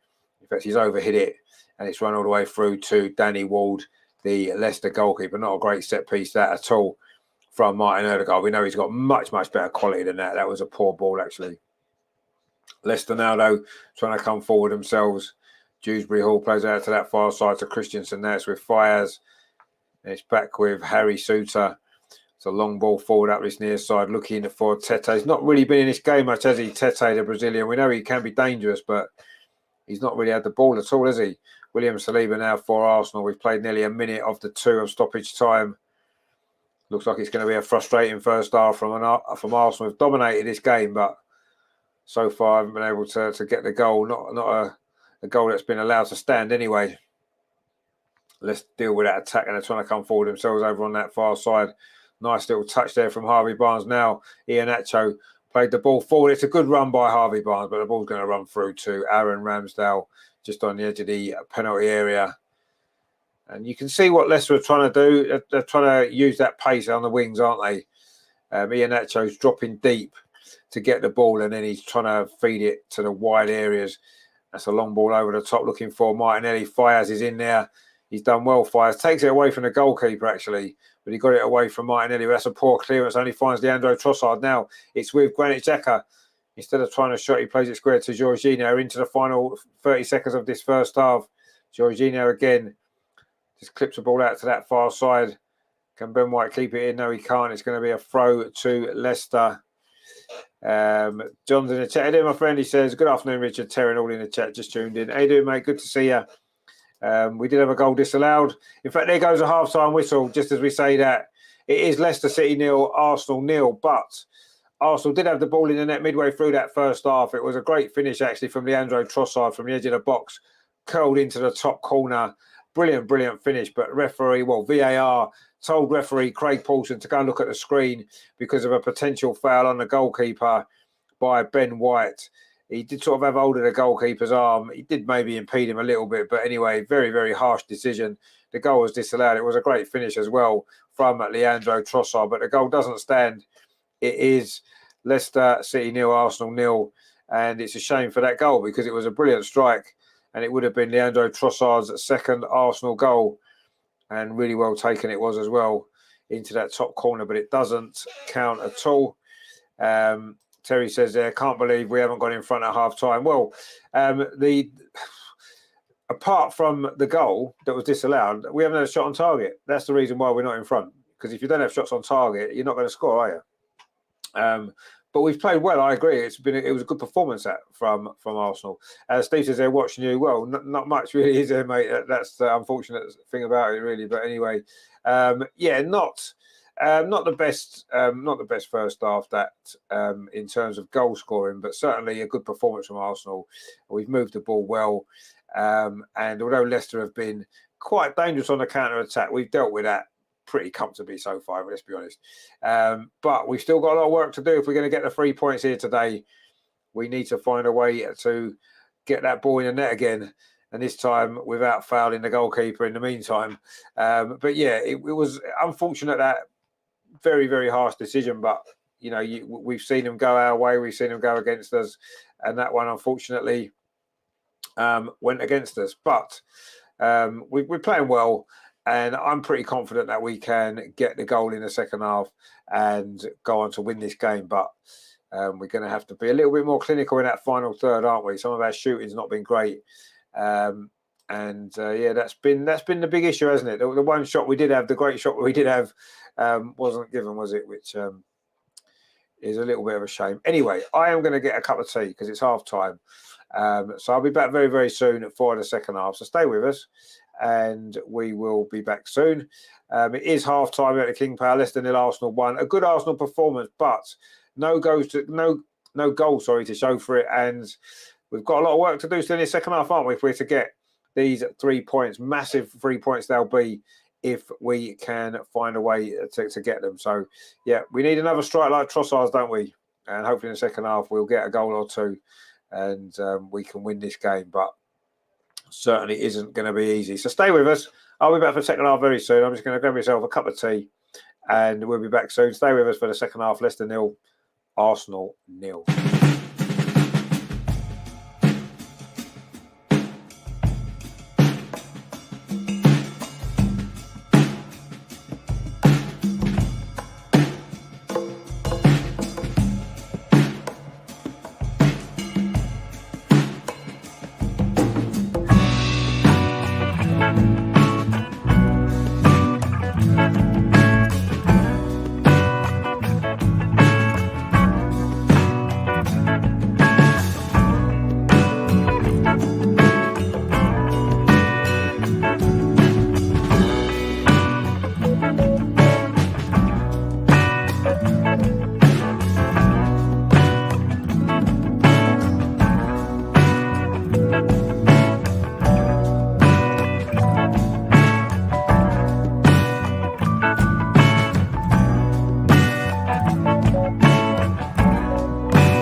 How you doing? Welcome back for getting ready for the second half.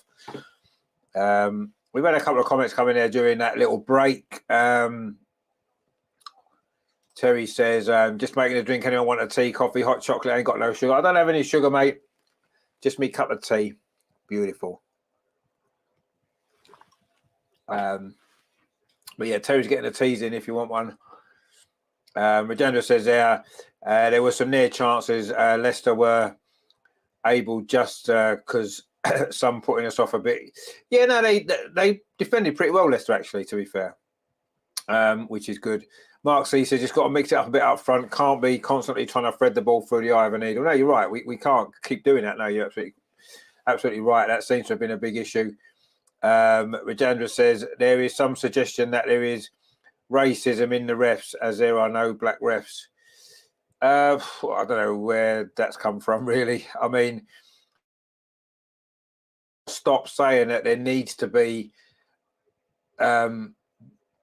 every single job needs to have representation. You can't force people to do the job. I don't think there's enough black people want to become referees. You know, you don't even see them in junior levels and grassroots level, do you?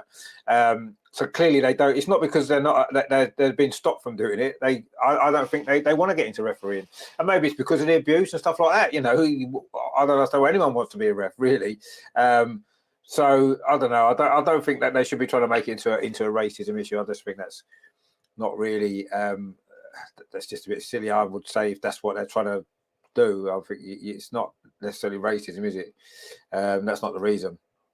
Rajendra says the Saka foul should have been a penalty. Well, maybe. I don't know. Again, it would have been very, very soft, wouldn't it?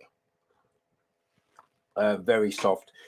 I just think the football's getting too soft. If we're going to give penalties for that Saka thing, if we're going to disallow the goal for that referee thing, that's not the football I want to see. You know, I want to see football where you can tackle people, where it is a physical game, isn't it? It's a contact sport. Let it become contact. You don't have to give a foul for every single bit of contact that happens. That's not the football that we enjoy, do we? I don't think, personally, for me, I want to see a little bit more physical kind of football, really. And, you know, let people tackle each other. Not every single tackle's a foul. Get up and get on with it. That's what I want to see. But anyway, there are some other games, of course, today. It's not the only game at 3 o'clock.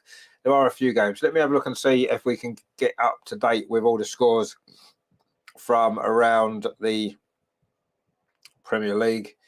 Let's have a look. So, the scores today: that here we go. Aston Villa 0, Everton 0. Sorry, Aston Villa 0, Leeds 0, Southampton 0, Leicester 0, Arsenal, as we know. West Ham 0, Nottingham Forest 0. So match of the day is going to be good tonight, isn't it? We're looking forward to that, no doubt. Bournemouth Man City, of course, kicks off at 5:30. And then for some reason, they've got a game that kicks off at 7:45, which is Crystal Palace against Liverpool, which is a bit strange, isn't it? But anyway, so far there's been no goals today. Well, there was one goal, but it got disallowed. So anyway, Rajendra says he took him down with both hands in the penalty, and our goal was disallowed. Well, he sort of slipped over and fell into him. That's what it would look like to me, actually. And I think it would have been, you've seen penalties given, but would have been very soft. Mark C says 0-0's all round. Yeah, 0-0's all round. It's not good, is it?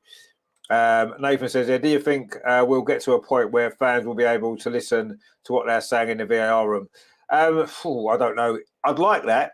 And I must admit, we spoke about this 2 years ago. When I first started the channel, I remember we had a show about VAR. And that was one of the things that we mentioned about miking up the referees and stuff like that. So everybody could hear the communication that was going on between the referees on the pitch and the referee in the VAR room. I don't think football will do that because football's never been transparent, as it with stuff like that. You've seen it in other sports, haven't you? In rugby, they do it. They do it in football in other countries as well. I saw a video once. I think it was from Australia, the Australian league, and the referees. You could hear the conversations quite clearly. But again, you see, that's only going to be for a TV audience, isn't it? It's only the TV audience that are going to hear it. The fans in the stadium aren't. So, is it that important? Probably not.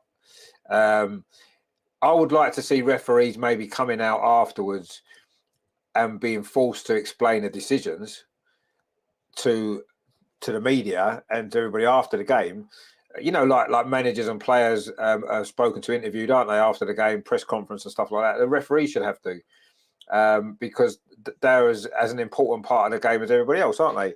And their decisions, like the referees' decisions, like the players' decisions on the pitch, they all impact the game, and the referees' decisions also impact the game. And I think they should be. They should have to come out. I mean, the players and the management have to come out and do interviews after the game. They have to do it. And it should be the same for the referees. They shouldn't hide behind, it. They should face it up. That's what they should do, I think. But I'd like to see that happening. But miking them up on the pitch, it's only really going to benefit the TV audience. I don't think it's necessarily the answer. It makes good viewing. I've seen some videos of players mic'd up. As well, I saw it the other day, Jan Vertonghen playing in France. I think he's or Belgium, wherever he's playing now. And he was mic'd up on the pitch. That was quite interesting to hear what players say during the game, but it only really benefits you if you're watching it on telly. It doesn't benefit the fans in the stadium. Nathan says, if they did, then you may disagree, but at least you know what their thinking was. I think refs coming out would be a good idea. Yeah, no, exactly. I want to see them come out afterwards and explain it. So today, after this game, it'd be nice, wouldn't it, if the VAR dude, well, not just the VAR dude, because let's face it, the referee on the pitch went to the screen and made that decision as well. So it's not just the VAR dude. I'd like to see Craig Paulson after the game come out and explain the reasons why he disallowed that goal. Personally, that's what I'd like to see. But anyway, let's see what happened. Anyway, Leicester are kicking off this second half, attacking the goal to our right. So attacking the goal to our left. Sorry, Arsenal attacking the goal to our right. Arsenal in red shirts, white sleeves, and white shorts. Leicester in dark blue, all dark blue kit, of course, with white trim. Their traditional home kit. It's still quite frustrating, isn't it, for us Arsenal fans to think that Leicester have won the Premier League more recently than we have. Something we need to put right. And we've got a great chance, haven't we, to do that. The ball's now back with Danny Ward. Goes long up that far side. Good header, actually, from Zinchenko. And the ball's now hoofed over the top. But indeed, he's there for Leicester. And now Leicester are trying to come forward themselves. But a ball played forward there by Gabriel over on that far side, finds Trossard. It's a good take from Trossard. Plays it through the legs. Martinelli inside the penalty. Martinelli shot across the goalkeeper. It's in the corner. Arsenal scored. Oh, he's got injured. The goalie came out, Danny Ward, and Martinelli looks like he's got a knee injury, but he scored. And Arsenal do lead this time. I don't think they're going to be able to disallow this one. That was a good move, actually, over on that far side. It was Trossard and Martinelli linking up again, as they've done so often in this game. That was a really, really good ball across.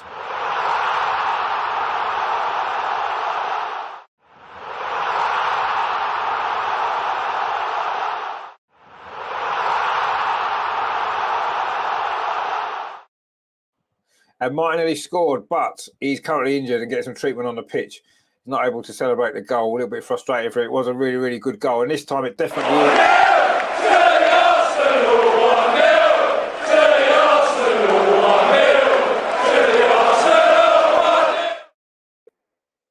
Just managed to roll that ball in a corner. So Trossard it was. It was a long ball over the top, actually, from Gabriel. Dinked one over there. Trossard got after it. Threaded the ball through Harry Souttar's legs onto the run of Martinelli inside the box. One touch. And then he did get, it wasn't the goalie that actually caught him. It was a defender coming back that's just caught him there as he rolled the ball in. Oh, he stood on the back of his knee. Lovely finish, actually. Rolled it into the far corner. Saka was coming in on that anyway. That's actually our first shot on target. And it's just crept in that far corner. Brilliant goal. And it's an important goal for Arsenal as well in that first minute of the second half. Martinelli scores, says Rajanda, 1-0 to the Arsenal. Mark C says he got trod on. Yeah, he did. Nathan says, tuck that away well. Hopefully he's okay. Yeah, he's still getting some treatment, actually. Terry says, get in there, the magic man, indeed. Rajanda says, indeed, he should have been off for the foul of Martinelli. No, that's not a foul, is it? He's just tried to come in there and tackle the ball. He's just accidentally caught him. He's running back, and he's not meant to do that at all. He didn't mean to foul him. Nathan says it looks nice. It did look nasty. Yeah, he didn't mean to do it, did he? He's tried to get back, and he's jumped to try to obviously tackle the ball. He knew he wasn't going to get there, and he tried to jump away, and he's just caught him, hasn't he? It looks like he's going to be okay there, as Terry says. He is hobbling off. He just stood on the back of his knee, didn't he? I don't think it was a foul. And anyway, it's a goal. That's the most important thing. Arsenal are leading 1-0. Come out for the second half flying. And it's Gabriel Martinelli with the goal. And he's going to have to come off, obviously, just briefly. And anyway, Leicester are kicking off for the second time in this second half already. It says 3.5 minutes on the clock, but obviously the goal and the injury is going to mean there's going to be some time added on. Jones just says he got a yellow card for challenge. He was not looking to foul. He was not. Did he get a yellow card? Did he? I thought if he got a yellow card, a little bit harsh because he wasn't doing anything other than trying to get out of his way, and he just happened to land on his leg up by accident, didn't he? They're never nice, but it certainly wasn't an attempt to make a foul or make a tackle, even, was it? Anyway, it's 1-0 to Arsenal. That's the most important thing. And Martin, it looks as though he's all right. He's back on again, and everything seems to be rosy in the Arsenal garden, which is good to see. My bloody feed froze again. It was going well as well, wasn't it? It didn't freeze for ages, and now it's frozen again. And I don't know why. Let's try again. Let's come out and try again and see if we can get there this time. It worked last time when we came out and went back in again. I think it's because we've scored, so suddenly everyone's excited and want to watch it. I don't know. But anyway, let's see if we can get it back. Let's hope we can. It's thinking about it. It's modern technology, you see. It's all very well, isn't it, when it works? But anyway,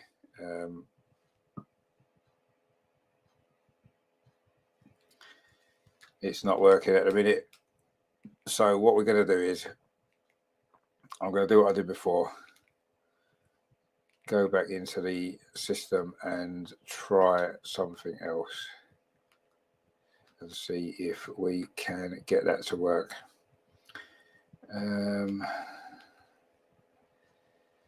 Let's have a look.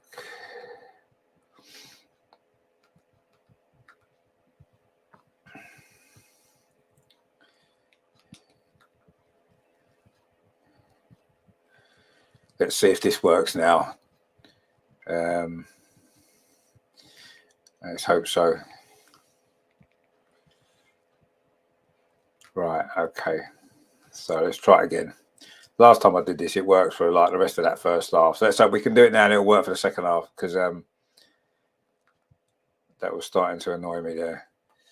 Anyway, right, let's get back where we were and let's hope that this time it will all be great and life will be rosy in the streaming garden. Oh, we are back. We are back. That's what we wanted to see. Anyway, it's a free kick to Arsenal over on that far side. Granit Xhaka it was, who's been fouled by Tete, actually it was. Tete just grabbed him around the neck, actually, and pulled him to the floor. That was clearly a foul. Mark C says there, nice pass from Trossard for Martinelli to run onto. And it was a really, really good pass. Yeah, it was a good goal, actually. That foul on Xhaka again, no yellow. Yeah, but you see, that's not a yellow for me either. It's just a little foul. Not every single foul has to be a yellow, does it? And if we go down that route, we're going to end up with like a 6-a-side game, aren't we? Because everyone's going to get sent off. Anyway, we've taken that free kick quickly. Martin Odegaard running out this Leicester defence. Plays out to Martin on that far side. Tried to pick it across the goal. Too close to the goalkeeper, Danny Ward. And Leicester are going to manage to clear the ball away now. Harry Souttar plays it forward. Leicester are going to have to change their tactics now, aren't they, if they're going to get back into this game? Because they've been quite happy to sit back and play on a counter-attack. But now they're behind. They might take a few more. They might have to start taking a few more chances. And if they do, some space might open up for us in behind. And maybe we can get a second goal on the counter-attack. Regina says there, but why was Martinelli? Well, no, Martinelli wasn't a yellow either for me. Just because Martinelli's decision was wrong, let's not make loads of other wrong decisions as well. Let's accept that was a wrong decision and try and get the rest of them right. And that's what I want to see happen. I don't just want to see loads of loads of poor yellow card decisions because he got one wrong. If you get one decision wrong as a referee, don't get any more wrong, and that's what the referees so far has done on that side of things. There hasn't been anything worthy of a yellow card, and he hasn't given a yellow card. So yeah, the Martinelli one shouldn't have been. I totally agree. Joe says I want the rest to be fair. Yeah, but by giving out yellow cards that aren't yellow cards, that's not fair, is it? That's not being fair. Being fair is to get the decisions right. Anyways, Zinchenko now on that far side, dinks the ball square to Martin Ødegaard. It's a good ball, actually. Martin Ødegaard does good control there on his chest, finds Ben White on his near side. Arsenal pressing for the second goal. Cross towards the far post. Not a great ball, actually, from Jorginho that time. But Arsenal pick it up again. It's with Zinchenko, finds Granit Xhaka, finds Zinchenko again over on that far side. Plays it back into Granit Xhaka, pings the ball into the box of Trossard. Couldn't quite get it under control. It's played through to Martinelli. Martinelli's going to score, is it? There's Saka. Saka's got the goal. It's 2-0. It's been coming. And it is 2-0. Oh, the linesman's flag's up. Oh, the flag's up there. Is it offside? Are we going to have a second goal disallowed today? Let's have a look. Who was offside in the build-up to this? Oh, Martinelli's leaning. Oh, that's tight. He's leaning. It wasn't Saka that was offside because Saka, the ball was played back. Martinelli was leaning in. I don't think Saka's goal is going to count either. I think it's going to be our second goal disallowed of the day. I think Martinelli was just offside. He was just leaning forward, and I think that's what's done it in the end. And the goal isn't going to count. And Nathan says that was tight. It was tight, but I think he was just leaning forward, wasn't he? I haven't seen the lines, but you look at it there, and if he was up straight, he would have been onside. But because he was leaning forward, I think he's just maybe. It's going to be these days. It's going to be given, isn't it? In the old days, that's onside, but we know what it's like these days. Anyway, Leicester now looking to come forward. Harvey Barnes up this near side, running at Gabrielli's inside the Arsenal penalty area. Harvey Barnes tried to play the ball square to Dewsbury Hall, but it was cut out well, actually, by Martin Ødegaard. Leicester do keep possession, but we forced them back on to halfway.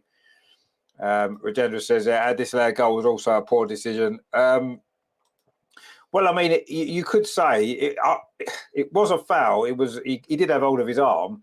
It's a very, very soft decision. I agree, but that's what VAR is going to do. That, isn't it? When a goal scored, they're going to check every single aspect of the goal, aren't they? Virginia says a foul on Saka. See, I don't think it was. I don't think that was a penalty. I don't think he slipped over and fell into him, and Saka was already half on the ground anyway. So no, I don't think that was a bad decision. That was probably an okay decision. If that went against us, you'd be fuming, wouldn't you? Saka now, though, over on that far side, won a corner. Good defending again, actually, by Christensen. He's had a decent game, actually, the left back for Leicester. Anyway, it's a corner to Arsenal in front of those Arsenal fans. Over on that far side, it's Arsenal's sixth corner, actually. And Leicester haven't had any yet. We've played 57 minutes here at the King Power Stadium. It is Leicester 0, Arsenal 1. That goal from Gabriel Martinelli very, very early in the second half. Just a minute into the second period, it was the goal. Now we've got a corner looking to get a second goal, which would certainly settle us down and hopefully be enough to win this game. Martin Ødegaard with that short corner. Bukayo Saka played it to the edge of the penalty. It wasn't a good ball, actually. Leicester can clear it away. Good header, though, by Jorginho. It's flicked on again there. Almost came in behind, but Martin Ødegaard now picks up the ball, finds a Bukayo Saka inside the area. Bukayo Saka cuts back onto that left foot. He played it back to Zinchenko. He's now on his left foot. Zinchenko with a shot. Good save from Danny Ward. Comes out to Martinelli over on that far side. Gabriel Martinelli plays it back again to Granit Xhaka. And he plays it back to Jorginho. Arsenal now looking to get this second goal. Dinks the ball to this near side. Ben White takes it on his chest. Cuts back inside. Ben White plays it to Martin Ødegaard. Gets it back again. Ben White. Now it's with Zinchenko.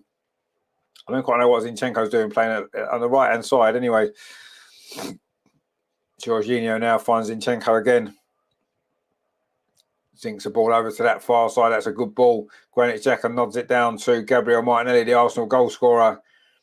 Now it's with Zinchenko very central. He's going to try a shot from distance. No, he plays it into Martin Ødegaard. Tries to get it back. That's a foul on Martin Ødegaard there by Castagna. Complaining he got the ball. It was on Trossard, sorry. I think he just caught Trossard's ankle there. That is a foul. It's a dangerous position. It's for Arsenal. Just about, 10 yards outside the penalty. Probably not even 10 yards outside, actually. Castagna's complaining that he got the ball, but he did definitely catch Trossard. and it is going to be a dangerous free kick this for Arsenal. 58.5 minutes played. Can Arsenal get a second goal here? Which would, you do feel that a second goal here would seal the deal. The way we've been playing, Leicester haven't had a shot on target yet in this game. Martin Ødegaard is over this free kick. Martinelli's over it as well. So let's see if we can get a second goal here. It's a dangerous free kick, this. I've got a feeling Martin Ødegaard might be taking this. We know he can score from these areas. He's done it before. Can he do it again? This would be a big moment in this game if we get a second goal now. You do feel that would be enough to give us another 3 points on the road and really put that pressure on Manchester City at 5:30. Anyway, maybe it's going to be Martinelli to hit this, perhaps. It's still him and Ødegaard both over this ball. Which one is going to take this free kick? Martin Ødegaard, it is, goes low, it hits the wall, and Leicester clear it away. It wasn't a great free kick, actually. We've seen him produce much, much better than that, haven't we? Over his time at Arsenal. But Arsenal are still in possession with Zinchenko. He's now back over on that left-hand side. The ball's now into Jorginho, pings it to the far side to Martinelli, the goal scorer, just touches it off to Zinchenko. Gets it back again, Martinelli, right over on that far touchline. Plays the ball back to Gabriel, and then Granit Xhaka flicks it on. And he's just got caught there by Ndidi, holding his face there. Granit Xhaka. It's going to be another free kick to Arsenal. In fact, it's the back of his head, I think, was it, that he got caught there. A ball dinked forward there from Gabriel. And he was just caught there by Dewsbury Hall, by Ndidi, sorry, as they both went for the ball. I think the referee's given a free kick to Arsenal. I'm not sure if he has or if he just stopped the game because it's a head injury. Anyway, Leicester are making some substitutions here, and they're not too bad substitutions to have, are they? We've got Yuri Tielemans to come on for Leicester, who, of course, there has been interest from Arsenal in recent years. And also, as well, Jamie Vardy, of course, our old friend, who had a great goal scoring record against us, hasn't he, over the years? Not so much in the recent games. Of course, he's more of a bit part player for Leicester now, isn't he? Anyway, it is a free kick. Martin Ødegaard is going to take this. We're going to have the free kick first before these substitutions for Leicester. 61 minutes played. Martin Ødegaard has a better ball. The header comes in. Oh, straight at Danny Ward. I think it was Gabriel with a header. Danny Ward pushed it away. It was straight at the goalkeeper. It was Gabriel. In fact, the offside flag was up anyway, so it wouldn't have counted had it gone in. It was. I'm not sure if there was an offside there. Was there? Oh, yeah, he probably was just offside, actually, Gabriel. He did get there, but he headed it straight at the goalkeeper. Terry says there, that looked nasty. Good job it was only Xhaka's head. Yeah, indeed, yeah. So the two substitutes have been made. Vardy is on for Iheanacho, who didn't really have much impact in this game. And Tielemans is on for Tete, the Brazilian. I think it is Tete that's gone off as well. Yeah, it is. Iheanacho and Tete have gone off. Tielemans and Vardy have come on. So maybe Leicester now are going to try a different approach to try and get themselves back into this game. We'll have to see. Nathan says they've got to make sure you don't allow Tielemans too much time on the ball. Yeah, well, we have to, yeah. And we have to watch Vardy's running in behind. He's not quite the same player he was a few years ago, Jamie Vardy, is he? But he's certainly got an eye for goal, hasn't he? We know that. That's for certain. Rajendra says Vardy and Tielemans. Exactly, yeah. I mean, Vardy and Tielemans have been two of Leicester's best players, haven't they? And they're coming off the bench now. Anyway, it's a different threat for us to worry about, and it might well change the way this game goes in the final, 28 minutes that remain. But the ball's now been played back to Danny Ward. Plays it out to Fayez here on his near side. He finds Christensen, plays it up the line. It was flicked on there by Harvey Barnes, but Arsenal picked up possession there with Martin Ødegaard. Plays it out to the far side to Martinelli. It's his goal that separates the sides. Could prove to be a vital goal that for Arsenal in this title race. Came at a good time as well, didn't it? Right at the start of the second half. That's what we needed. It had been coming throughout that first half, actually. Anyway, we're coming forward again. Ben White up this near side finds Bukayo Saka, and the ball's gone out off a Leicester player. Harvey Barnes, I think it was. It is going to be a throw to Arsenal, which Ben White is going to take. 63 minutes played here at the King Power in the East Midlands. Leicester City 0, Arsenal 1. What a big result this would be if Arsenal can hang on to this or maybe increase the lead. But the ball's now back with Aaron Ramsdale, plays it out to Gabriel over on that far side. Gabriel plays it back again to goalkeeper Ramsdale, pings it in it to Midfield to Jorginho, lays it off to Saliba. That's a poor ball out. Arsenal trying to play it out from the back. It's Harvey Barnes. Does well, Harvey Barnes, but Arsenal defended well when we've needed to.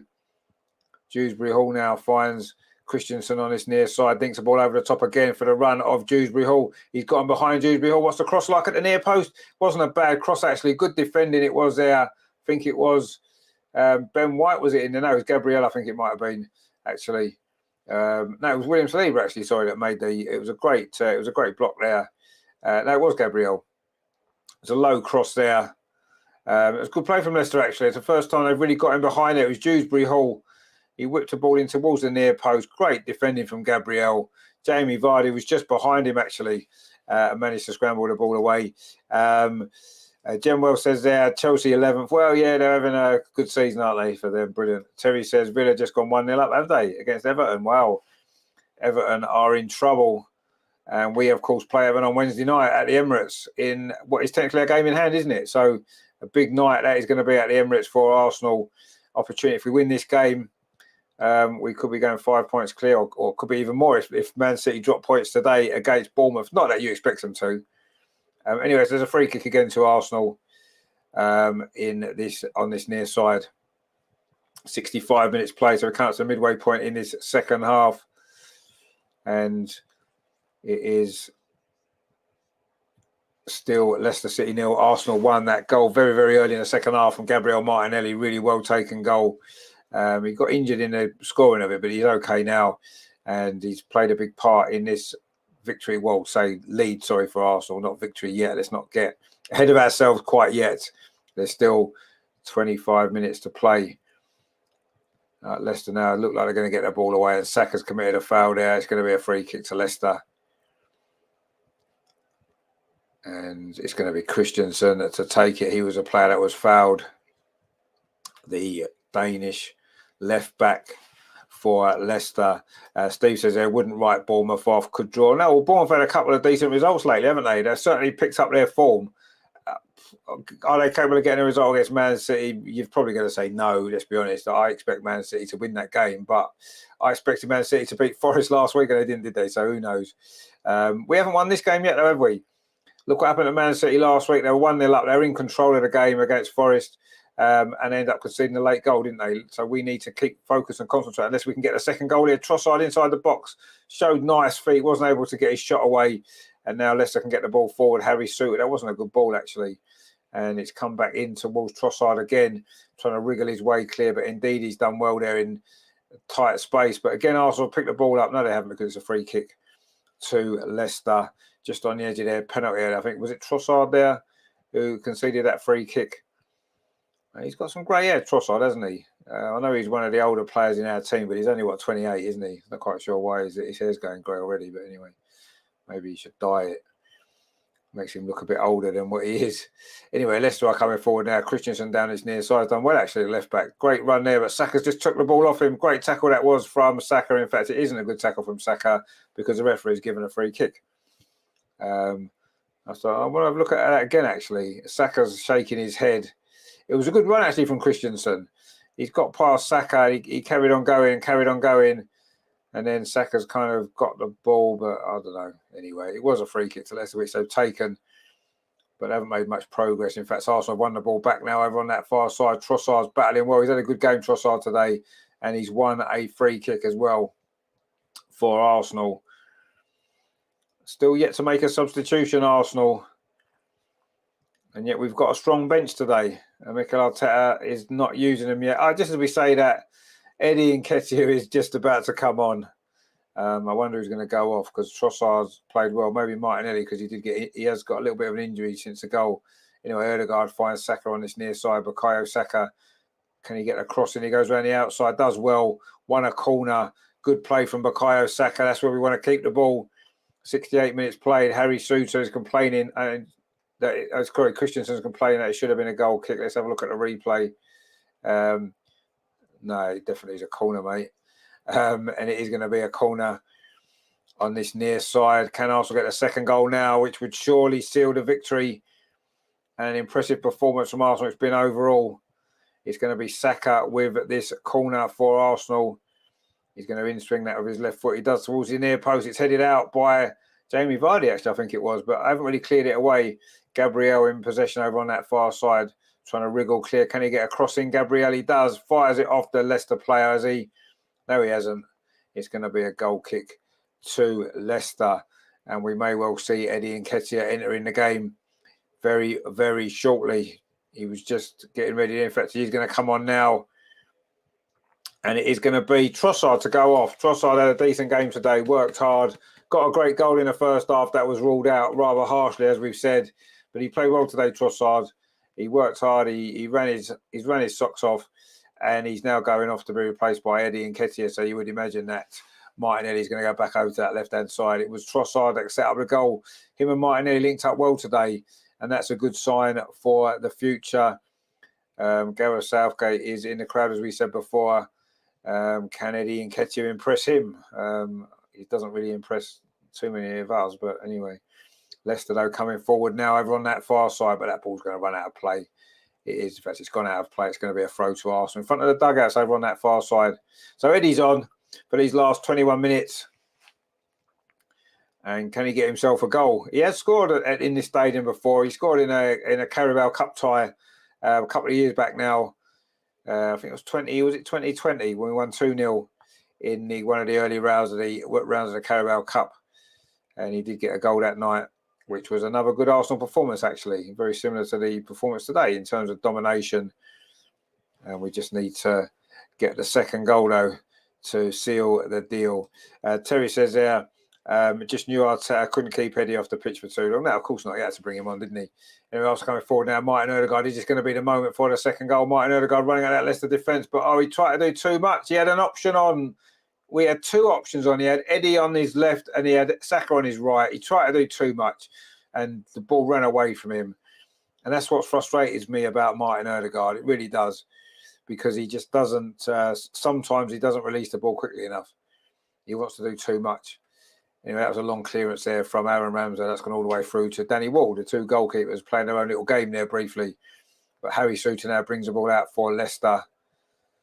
And now Yuri Tielemans pings the ball over the top over on that far side. It's a good run forward from Castagna. Held up well by Martinelli.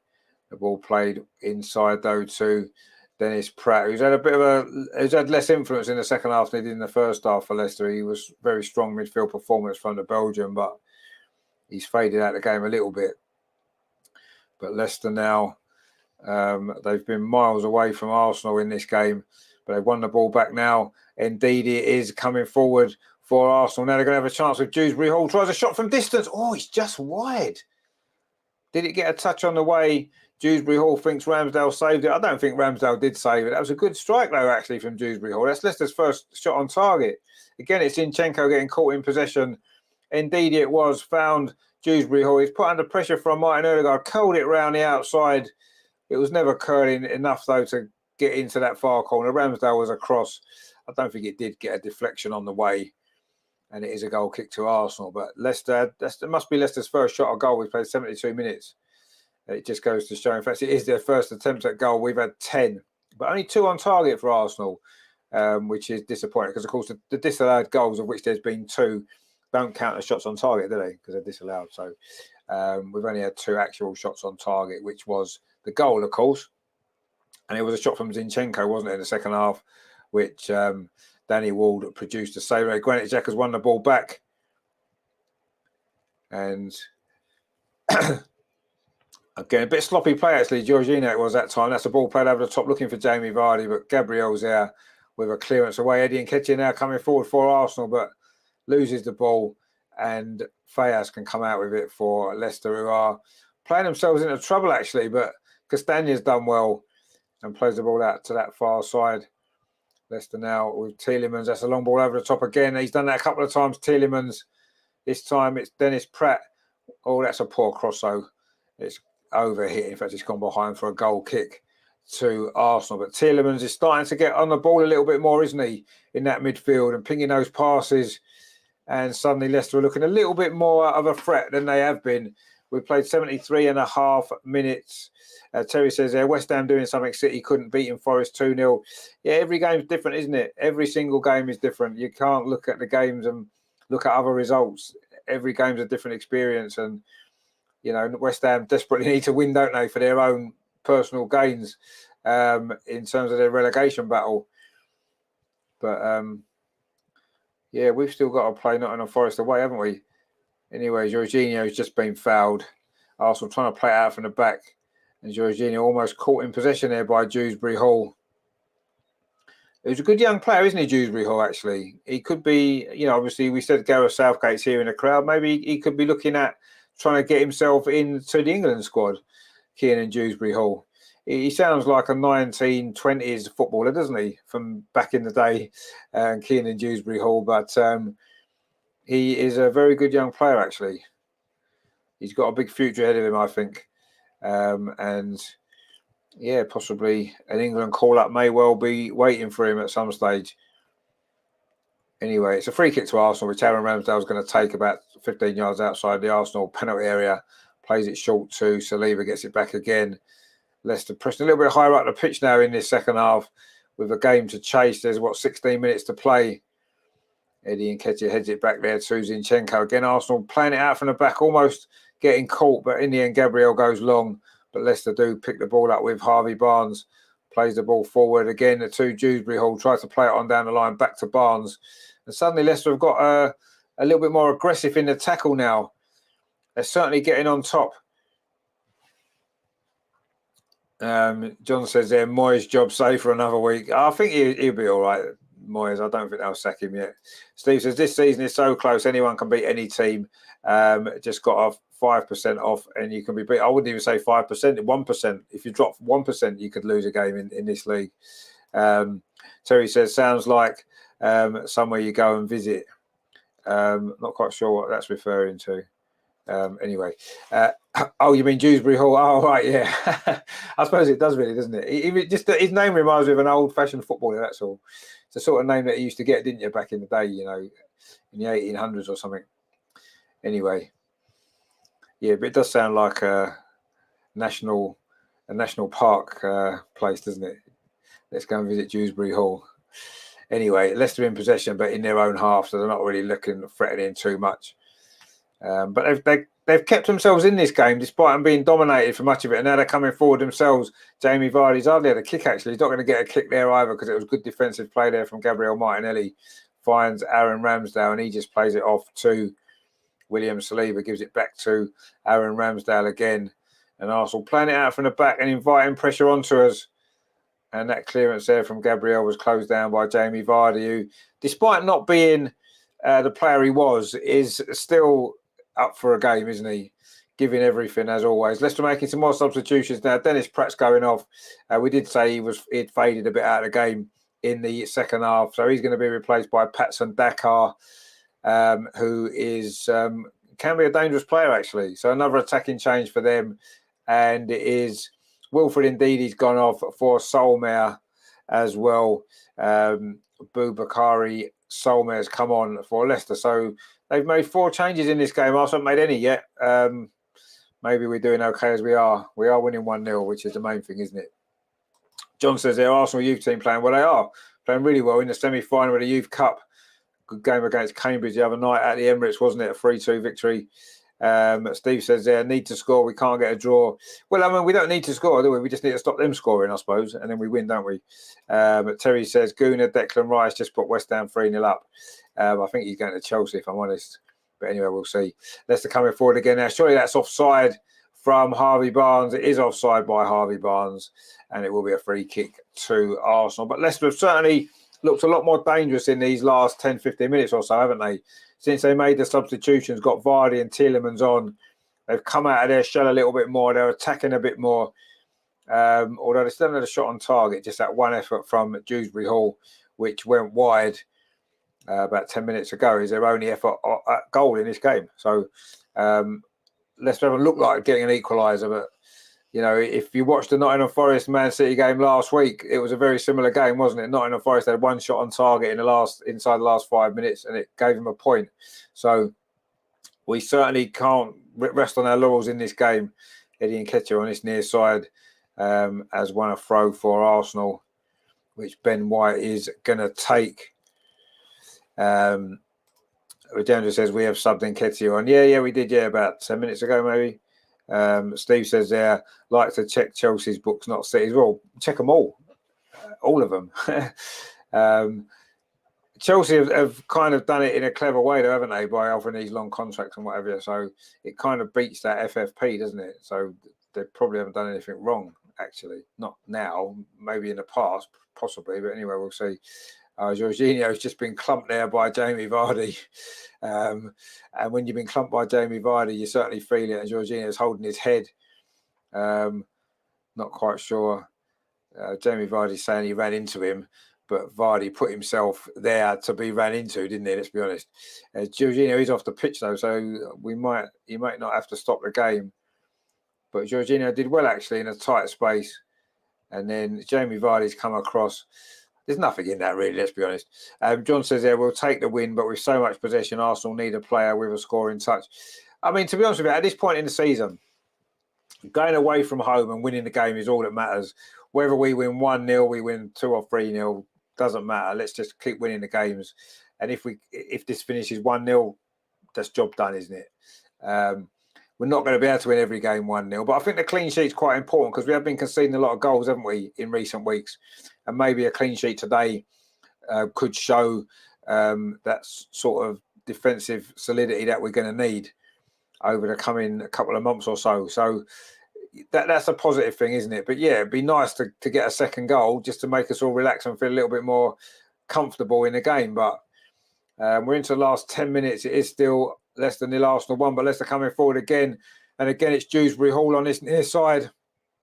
Dewsbury Hall makes a lot of progress. Cross to the far post. Over hit, though. And it's gone out. Castagna was coming in, I think, at the far post. But that cross was over hit there from Dewsbury Hall. Terry says, since we went down to 10 men, Leicester are getting back in the game. Well, yeah, I suppose you could say we've gone down to 10 men. Anyway, Thomas Partey's coming on. So that's a good sign, isn't it? We thought he wasn't going to play today. In fact, I said he wouldn't play at all today. But Jorginho's gone down, and maybe that head injury he just got a minute ago, it means he might have to be going off. And that might be why Partey's coming. I don't think Partey would have come on unless it was necessary. And it looks like it might be Jorginho that's having to go off now, having that head injury when he had that collision with Jamie Vardy a few moments ago. But Thomas Partey's coming on. Good to see him back fit again. Terry says there, Partey coming on to make up for Eddie. I think we need more than Partey to make up for Eddie, really. Steve says, I'll take 1-0, but clock is slow, makes me nervous. No, you're right, exactly. I'll say that Nottingham Forest Man City game last week, we saw what happened there. Very, very late goal, wasn't there, from Nottingham Forest. But that goal from Martin that just showed again there could prove to be absolutely vital for Arsenal in this game and in this season, in this title race. Who knows? Magenta says Partey is coming. It is going to be party time very, very shortly for Arsenal. John says there, does anyone believe Tierney is being pushed out of the club to help finance purchases in the summer? I don't know if that's the reason. I do think he seems to be pushed out of the club. I agree. He's not playing, is he? Redendra says Jorginho looked bad with a head injury. Yeah, he looked to be a bit shaky, didn't he, after that? So he is going off anyway. Thomas Partey is coming on. So it's good to see Partey back. Jorginho, I'm not quite sure what he's doing. He's waving his arms about. In fact, I think Jorginho wants to stay on. So I'm not sure if Partey is going to come on for Jorginho.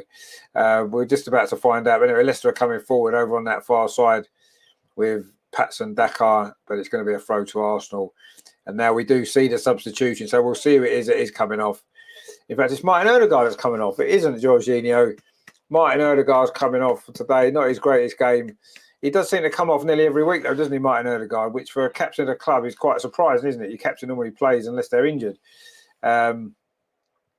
Steve says, wouldn't be surprised. I don't think that's the reason, but we'll see. Terry says, 2-0 Villa. Hope we don't receive the backlash again from Everton. Well, we'll have to see what happens on Wednesday. So Thomas Partey's on for Martin Odegaard to shore up that midfield for these final, 6.5, 7 minutes that remain, plus some stoppage time, no doubt. There'll be a bit of stoppage time, actually. So we'll see. Anyway, Arsenal coming forward now.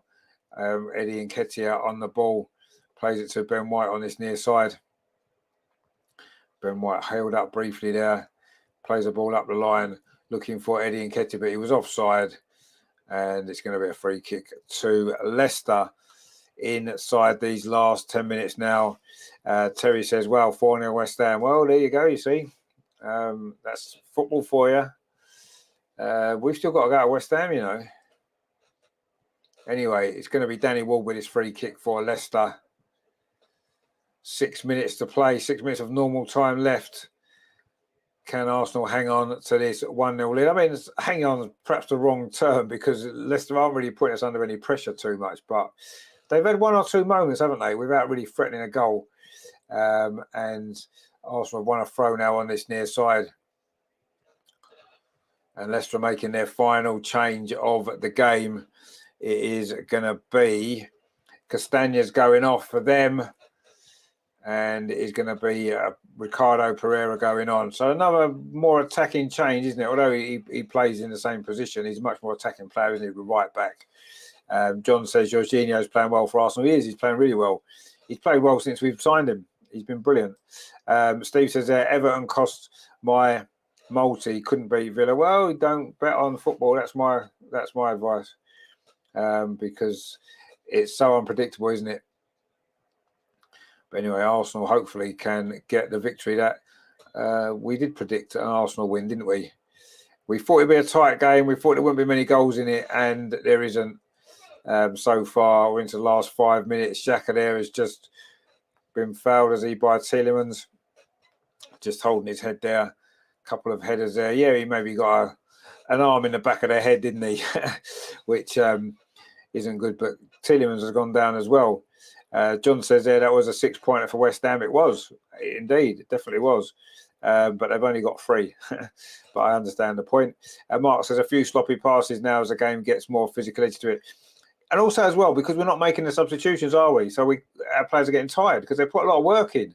And, you know, no matter how good and fit you are, you're going to get tired in the second half if you're not making changes. And we're not making enough changes, are we? We're not freshening it up. That's the problem. And that's why we've got a little bit sloppy at times. I agree. But I mean, Leicester have changed their approach. They've become a little bit more physical, as you said. They've tried to get the ball forward a bit more. They've brought on more attacking players. But anyway, Fred says, in your opinion, do you think we'll get another apology letter? For what, though? For the disallowed goal? It doesn't matter now, does it? Because we look like we're going to win this game. So we don't need to worry too much about disallowed goals, do we? Or anything like that. If we win the game, it's fine. The only danger will be if Leicester do score. Granit Xhaka has gone down again, actually, over on that far side. Not quite sure what happened there, actually. Let's have a look. Granit Xhaka was on the ball. Or he was just, he's got his foot stood on. Terry says Xhaka is in the wars today. He is indeed. Steve says fresh legs. We are getting tired. I agree. Yeah, we've looked tired for the last 10 minutes. Well, James says third foul on Xhaka. Yeah, it was. Yeah, I mean that was a bit unfortunate, wasn't it? He just kind of stood on his leg, really. Mark says Leicester going to have to finish the game with 10 men. Looks like it because Tielemans has got an injury following that tussle there with Granit Xhaka, and they've made all their subs, isn't it? They have made all their subs. So, yes, it is likely Leicester might have to finish this game with 10 men, and that should be enough to see us over the line, shouldn't it? Let's be honest. They've barely threatened a goal with 11 players. They're not going to threaten a goal with 10, are they? Or will Tielemans be able to stay on? I don't think he can. He's looking very frustrated. It looks like maybe a knee injury. He landed awkwardly? I'm not really sure. Fred says it's difficult to keep dominant the entire game as the other manager makes changes to adapt to being outplayed. Yeah, but we need to make changes to counteract that, don't we? That's what we need to do. And we haven't really. We've made 2 substitutions, but anyway. Virginia says that Tielemans looks like the head-to-head is bad for him. Yeah, he seems to have come out of that worse, doesn't he? Looks like his leg. Yeah, look, maybe it's his knee. I'm not really sure. I think he might have landed awkwardly. I'm not 100% sure what happened there. But anyway, he's currently off the pitch at the side, but he's going to be obviously wanting to come back on because if he can't, then Leicester can't replace him because they've used all their 5 subs. Anyway, they are coming forward anyway down that far side. And Tielemans has made a difference for them, actually. He has come back on, Yuri Tielemans. How useful he's going to be, but there's only, 90 seconds of normal time remaining, plus a bit of stoppage time, he's probably not going to be able to contribute too much, is he? And I say he has made a difference for Leicester, I thought, in midfield. Some of his passing was really good. There's just over a minute of normal time to go, Steve, plus obviously some stoppage time, which we don't know how long that is yet. But anyway, we'll see. Martinelli there flicks the ball across. It's found Bukayo Saka. Arsenal now have got an opportunity here for the second goal. Ben White on this near side. Bukayo Saka again gets it back. Gets it back again. Ben White and Saka just exchanging passes on this near side. The ball played in there to Thomas Partey. Not had much impact in this game so far. Jorginho there wins a throw off Dewsbury Hall. Mark C says, how many more late challenges, ref? There's been a few. There has been a few. Anyway, it's going to be a throw to Arsenal. We're into the final 30 seconds of normal time. Arsenal closing in on what is going to be another very, very big away victory. Totally different to last week's game, isn't it, against Aston Villa, where we were so close to dropping those 2 points, and then we get a couple of late goals to snatch it at the death. This time we got the goal early in the second half. We've led a dominant performance, but it is still only 1-0. And anything is possible in football. It's going to be 5 minutes of stoppage time. It's just been announced. 5 minutes we've got to hang on. Vijendra says 5 minutes. Terry says 5 minutes. Yep. John says, lads, there was a look back at Liam Brady's career playing for Arsenal and beyond on Irish TV channel RTE1. They have an RTE player site. You might be able to watch it online. An Irishman abroad. Yeah, I'll have to look out for that. Yeah, Liam Brady, what a player. Brilliant. I'll have to see if I can find that then. Yeah, if there's if it's online, I might have to see if I can watch that, because yeah, Liam Brady, what a brilliant player for Arsenal. Well, he's a brilliant player all round, but yeah, it'd be good to see that actually. Anyway, it's currently is going to be a goal kick to Leicester. We've played nearly a half a minute of stoppage time, so there's still enough time in this game for Leicester to get a goal, but they're trying to play it out from the back. And if they're going to score, they're going to have to get the ball up the other end of the pitch. And that's a long ball forward. Good header, though. One there by Gabriel. And the second time, and Arsenal do win it back in midfield. Thomas Partey. But the cross comes in over on that far side from Leicester. Leicester are now trying to give everything here to try to get a goal in these last few minutes. Arsenal, I don't want to say we're hanging on, because I wouldn't exactly say we're hanging on. But when it's only 1-0, you never know. Anyway, Saka's trying to come forward up this near side. He's just run that ball out. It's going to be a throw to Leicester. We have got just under 4 minutes of stoppage time remaining here at the King Power Stadium. Leicester 0, Arsenal 1. That goal from Gabriel Martinelli. Are Arsenal going to go 5 points clear at the top of the Premier League table this evening? Well, this afternoon, with Man City still to play. And they're playing Bournemouth, of course, at 5:30. But we don't need to worry too much about that. We just want to get this win, get these 3 points. There's still time. Ball played over the top by Harry Souttar, looking for Jamie Vardy. Heads it down. It's going to come to Harvey Barnes inside the penalty area. Harvey Barnes for Leicester. He's just won a throw there off Bukayo Saka. We've played 92 minutes. And in fact, Leicester can't take that throw quickly because Arsenal are making a substitution. Zinchenko's coming off for Tomiyasu, as Terry says there. So Zinchenko is going off. And Tomiyasu's coming on. You'd assume probably play left back. And he might actually stay at left back, mightn't he? Because he tends to do that. And we've got 2.5 minutes of stoppage time. There'll be a little bit more time now, won't there, for this substitution. Zinchenko's showing no hurry to get off the pitch. And Tomiyasu's coming on for these final few moments of stoppage time. But it is a throw to Leicester on this near side, which Christensen is going to take for Leicester. Throws it up the line to Harvey Barnes, and Leicester have won another throw about 5 yards further forward. There's still time for Leicester, but Arsenal now looking to get a second goal on a counter-attack. A ball played up this near side. Thomas Partey's in a little bit of space. He's got Eddie Nketiah in the middle, tries to play it across, but good defending actually there from Harry Souttar. John says there, this is reminiscent of a George Graham 1-0 win. In some ways it is, yeah. You can see the similarities with it, and every win's important now, isn't it? and we just need to make sure that we can hold them. But we've got a corner anyway, and that's where we want the ball to be. We're into the last 90 seconds of stoppage time. There will be a bit more added on, you'd assume, for that substitution, which was only really done to waste time in the first place, wasn't it? Let's be honest. But Arsenal have a corner, and as long as the ball's up that end of the pitch, then that is perfectly fine. That's where we want it to be, and that's currently where it is. So that's good, and hopefully Arsenal can hang on to this very, very narrow lead, and another big 3 points away from home. And that is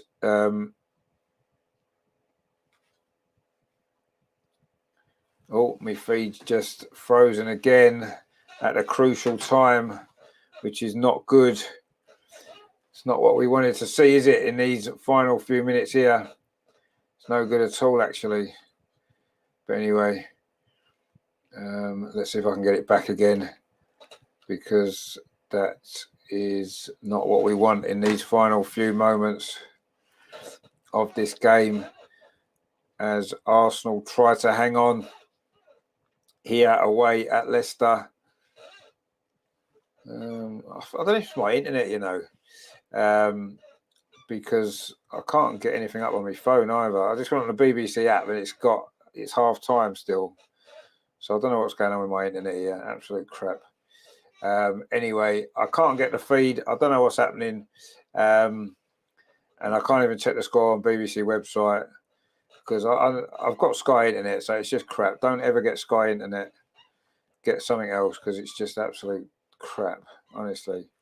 I can't get this feed again, so I'm going to come out and try again just to see what's happening. I can't even get the score up. I can't even get the score up on the BBC website because my internet's not working, which is very, very annoying. Let's see if I can just get these final few moments on or not. The game's probably finished, actually. I just can't find out if it has, because nothing's updated. I mean, that's ridiculous. I mean, look, this is the BBC app on my phone, if you can see that there. It's live, look, and it's still got the half-time scores, look. That's how crap my internet is today, on my phone anyway. I've turned my internet off, that's just on my mobile signal now. I'm even turning internet back on. Anyway, we're assuming the game's finished, but I don't know. We have Terry says, yes, for another 3 points. Well done, Arsenal. Get in there. Stupid bloody stream, stupid internet. Terry says, Leicester defence is in trouble. Eddie's in the room. Steve says, go Gunners. Rajendra says, Arsenal win 1-0. John says, these are height-of-the-mouth moments. Well, they were for me because I couldn't watch it because my stream went. And, oh, look, it's come back on now. It's come back on there. The game's still on my screen. Oh, the whistle's just gone, just in time for the full-time whistle. It has finished 1-0 to Arsenal. That goal at the very, very, very start of the second half from Gabriel Martinelli has given Arsenal another big 3 points away from home. And we are now 5 points clear currently. Man City played Bournemouth, of course, at 5:30, as we said. John says there, Sky and Virgin Reception Island is absolutely dire. We use a local provider, never have problems. Yeah, I'm definitely thinking of changing. I think Virgin might be quite good where I am, but anyway. Rajendra says 1-0 to the Arsenal. That is what they are singing. Oh, okay. Well, we'll have to have a bit of it ourselves then, won't we?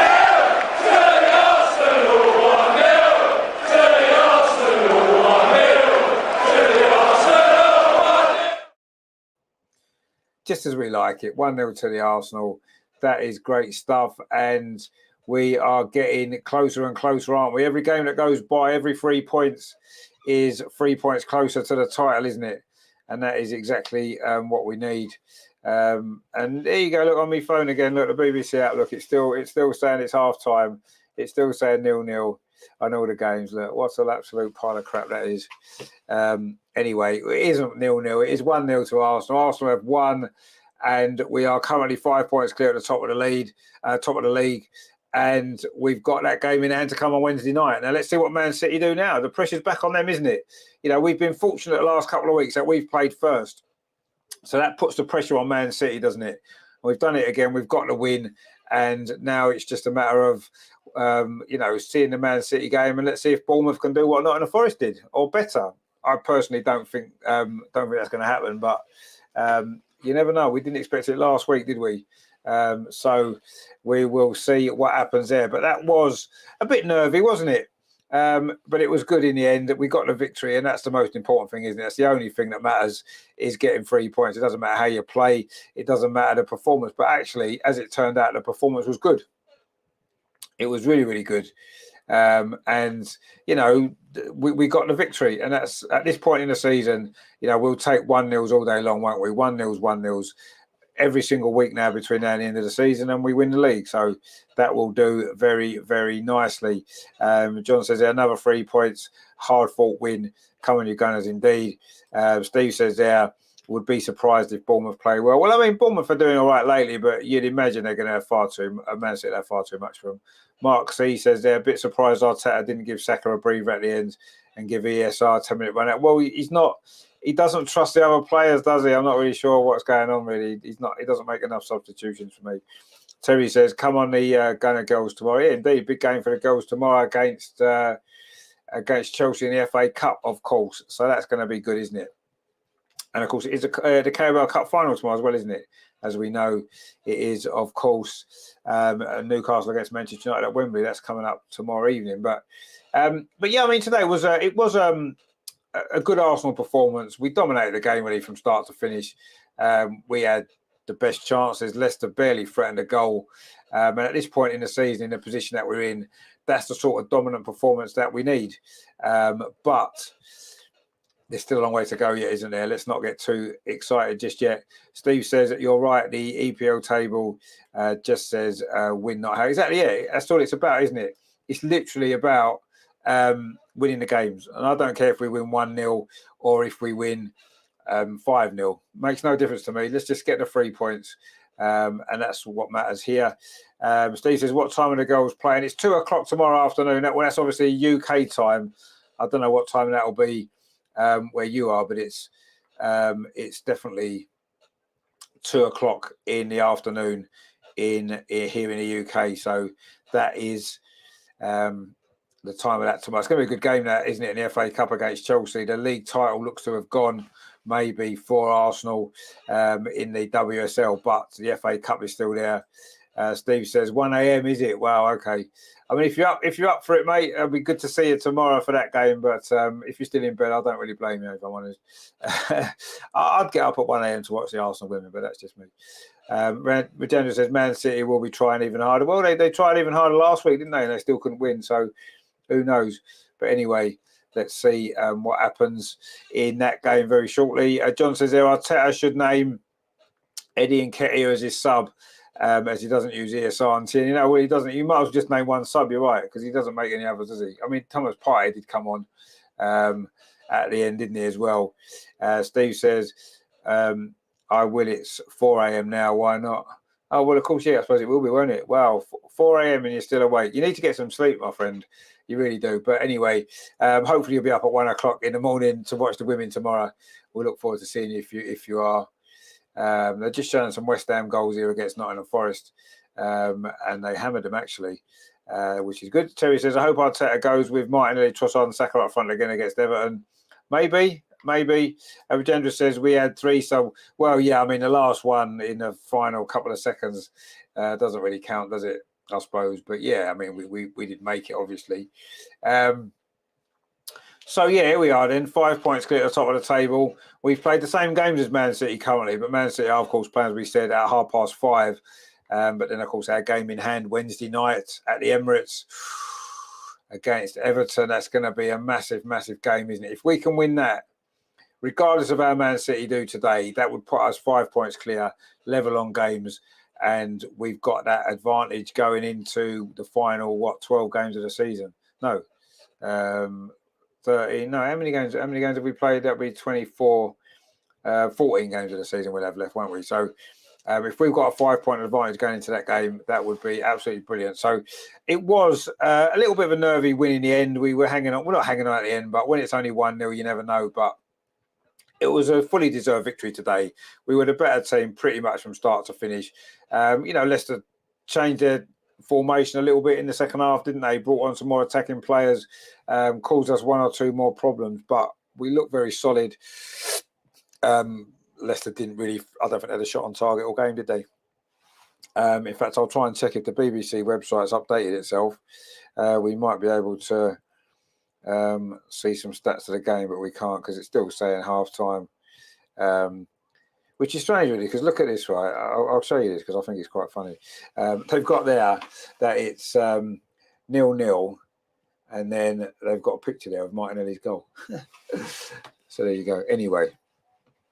And then they've got a whole report on the fact that Martinelli's goal has put Arsenal 5 points clear at the top of the table. So I don't know what's going on with their app today. The match stats, no, that's only the first half match stats, that is. So anyway, I don't know what's up with the app. It's obviously broken. But not to worry. It doesn't really matter too much because we've got the win, and that's all I care about anyway.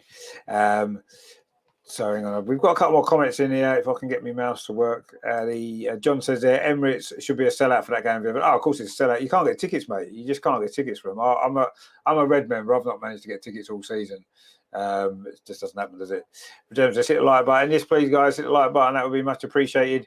Terry says can't even relax for the rest of the weekend with the girls playing tomorrow. No, I'm glad they've separated the games. I like them one on each day. That is definitely what I like to see. I don't like the two games together.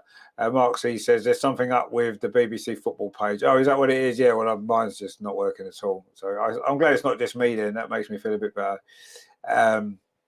Rajendra says gives a better rating for the site. Okay, Steve says Arsenal women are missing their two best players, Viv and Beth. I could be wrong. No, you're right. 100%. They are missing their two best players, yeah. But we're still hanging on in there. So let's see what happens tomorrow. Mark C says a deserved win today. Yeah, 100% deserved win. There's no doubt about that. We were a much better team, and we managed to get the victory that we need. And yeah, we are 5 points clear. And regardless of what Man City do today, they probably will win.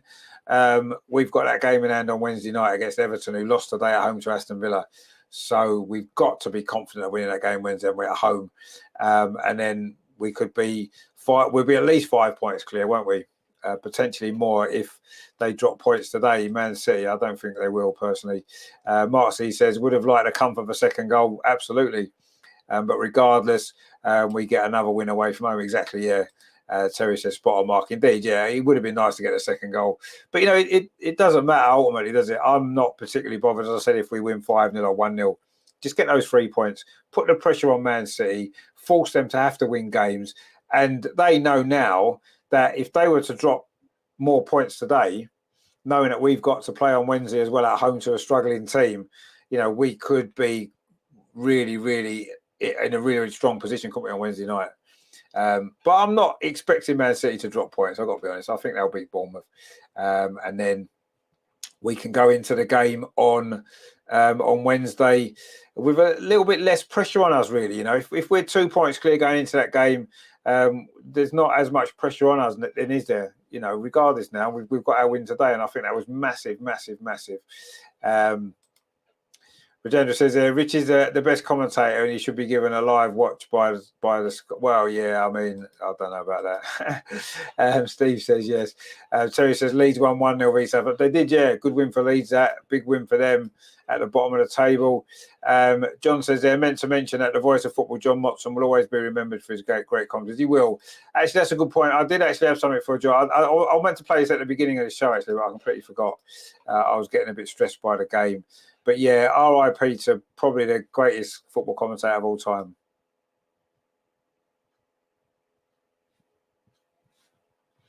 Absolutely brilliant he was, wasn't he? For so many years. The voice of football for me, growing up, John Motson, Brian Moore were the two, really, weren't they, back in the day? And unfortunately, both now no longer with us. So yeah, what a great career he had. I've got his book, actually, John Motson's book. I've read it. I might read it again, actually, because yeah, real. It was in the days when football commentators and sports presenters, we lost Dickie Davis this week as well, and it's just it's a reminder of the days when to become a football commentator or a sports presenter, you had to actually go through the process. You had to work hard. You had to study. You had to get qualifications. You had to work your way through. Now they just give it to anyone to tick boxes, don't they? And it's a shame because we're never going to get people like Dickie Davies, John Motson, Brian Moore. We're never going to get those sort of people again presenting and commentating on football, are we? Unfortunately.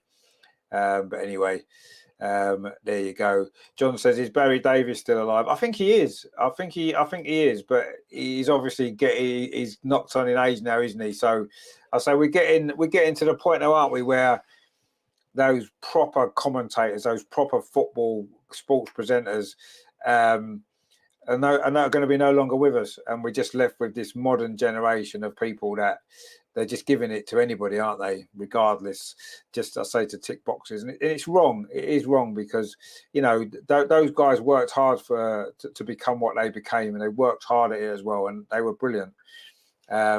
And yeah, John says there, Dickie Davies was brilliant.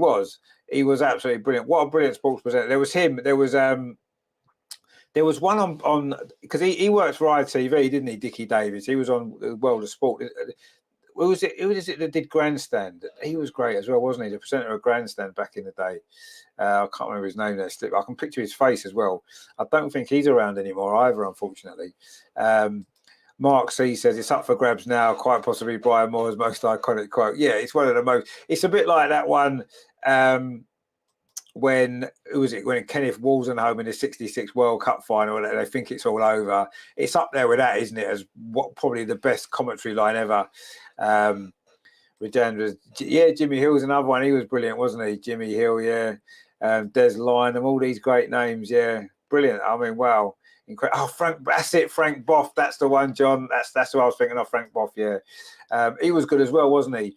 And I say these old sports presenters, they were proper sports presenters, wasn't they? They were proper journalists. Great days of growing up watching sport, and I think a lot of us here, that's what we remember, don't we?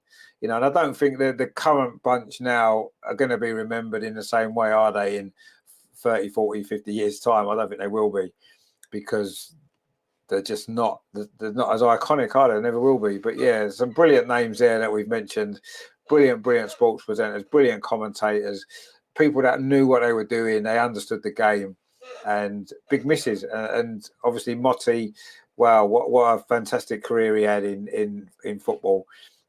Brilliant guy and a brilliant commentator, and yeah, fantastic, and such a shame. But yes, it's the time we're in, isn't it? We're going to start losing them all eventually, aren't we? There's not going to be many left, and it is a real shame, because they gave us some great memories, didn't they, growing up watching football and just sport in general. I say it used to be great on a Saturday, didn't it? On a Saturday afternoon. I remember growing up when I was a kid, you'd have Grandstand, you'd have World of Sport.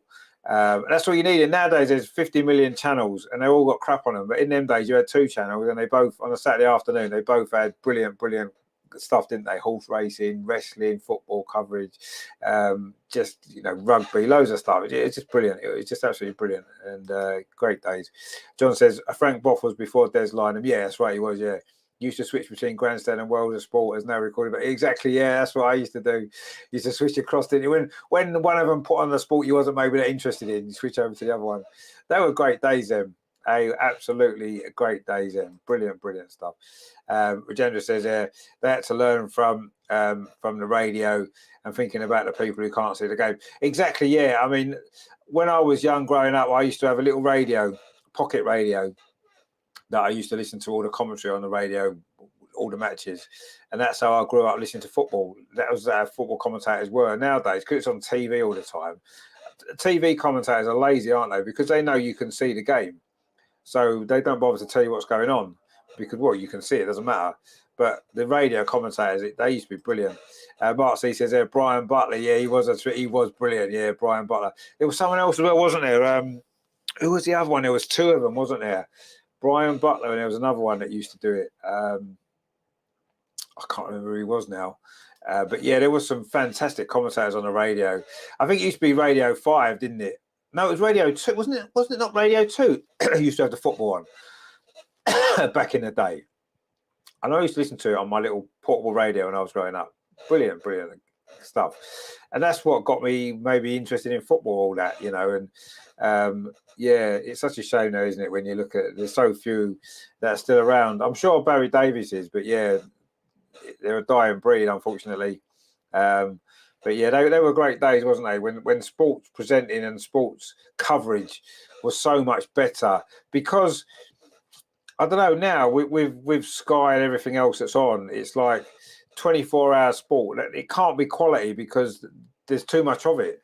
So they haven't got time to work on the shows and make them good, because it's just on hour after hour, isn't it? It's just too much. They say less is more, and I 100% agree. John says, a world of sport used to show highlights of American football, and we'd head out and play it on the road. This brings back great memories. Yeah, it used to show lots and lots of things, didn't it? Mark C says, back in the 70s and 80s, Radio 2, yeah, I'm sure that's what it was. Sports Report. I mean, I still think they do Sports Report, but it's nowhere near the same as it used to be, is it? But yeah, they were great days of broadcasting, wasn't they? Sports broadcasting was just absolutely brilliant. Regenda says the only game shown live was the FA Cup on TV. That was why the FA Cup was so special, as seen on par with the league. Yeah, I mean, you used to get, obviously the World Cups were on. You used to get some England games were on. The European Cup final. I remember watching the European Cup finals on the telly, especially if an English team were in it, which back in the 70s and the early 80s they were every year, weren't they? So the FA Cup wasn't the only game. The League Cup final they used to show live as well. I seem to remember watching a couple of them. But yeah, live games were rare, weren't they? Really, really rare. And that's why it was so special, wasn't it? You know, I can remember back in the day when if a game was live on telly, the crowd at the stadium would be really, really small. I remember the first ever Arsenal league game that was live on telly was against Coventry in 1987. And Arsenal were doing well at the time. I think we may well have been top of the league. It was in George Graham's first season. And the game was on a Sunday against Coventry. And, you know, we'd been averaging maybe, I don't know, 30,000 in the other games in the league that season. That game was, because it was on telly, there was like 18,000 turned up, or so 17,000 or something like that, because it was on telly and people didn't go to the game when it was on telly as much. It's strange now when you look back on it, you know, now that every game's sold out, whether it's on telly or not. And it's just funny, isn't it, how that kind of was really. I'll never forget that. The crowds always used to be lower for the TV games because people used to stay at home and watch it on telly. I never quite understood that. But anyway, that was how it was in them days. Steve says there's too much football going around. Couldn't wait for the weekend for sport. That's everything. Exactly. Yeah. I mean, you know, it's funny, isn't it? Because when people know you're a football fan, you follow football. Every time, like, you know, you'll be in work and stuff like that, people say, "Oh, did you watch the game last night?" And it's like, I don't know, Fulham against Wolves. It's like, well, last night. Well, no, I don't care. Fulham against Wolves. I'm not interested in that. It shouldn't even be on telly, Fulham against Wolves. Do you know what I mean? Because no one's interested apart from Wolves and Fulham fans. That's it. Why is anyone else interested in that? If anyone sat in last night and watched Fulham against Wolves in the Premier League that don't support Fulham or Wolves, why? Tell me, because I don't understand. I really, really don't understand. I mean, Man City are playing in what, 15 minutes? I'm not going to watch it. I'll see the score every so often. I'm not going to watch the game. I've just watched the game. That's enough for me. You know, I'll be watching the game tomorrow, the Arsenal women. That's it. I'll watch Match of the Day tonight. That's all I need. And even that's probably too much in a way. But anyway, Rajendra says but it was an all-day TV. Oh, it was. It was brilliant. The FA Cup final used to start about 10 o'clock in the morning, didn't it? It'd be on. We used to watch every year as a kid. Me and my sister and that used to sit and watch it all day. FA Cup final, brilliant. It's what got me into football, that as much as anything else. Mark C says Alan Green. He was pretty good. He's crap TV commentator. He was a good radio commentator. Peter Jones. He's the one. Peter Jones. He's the one I was thinking of. Peter Jones and Brian Butler. Yeah. Also two of the BBC's best for football on the radio. Yeah, Alan Green, I don't know. Yeah, he was better on the radio. When he's been on the telly, he's never as good as he. Yeah, Peter Jones and Brian Butler for me. They're legends, them two. Steve says there, and we used to get the FA Cup on TV. Now you have to pay for it here in Australia. Oh dear, you have to pay for the FA Cup final. Wow, incredible.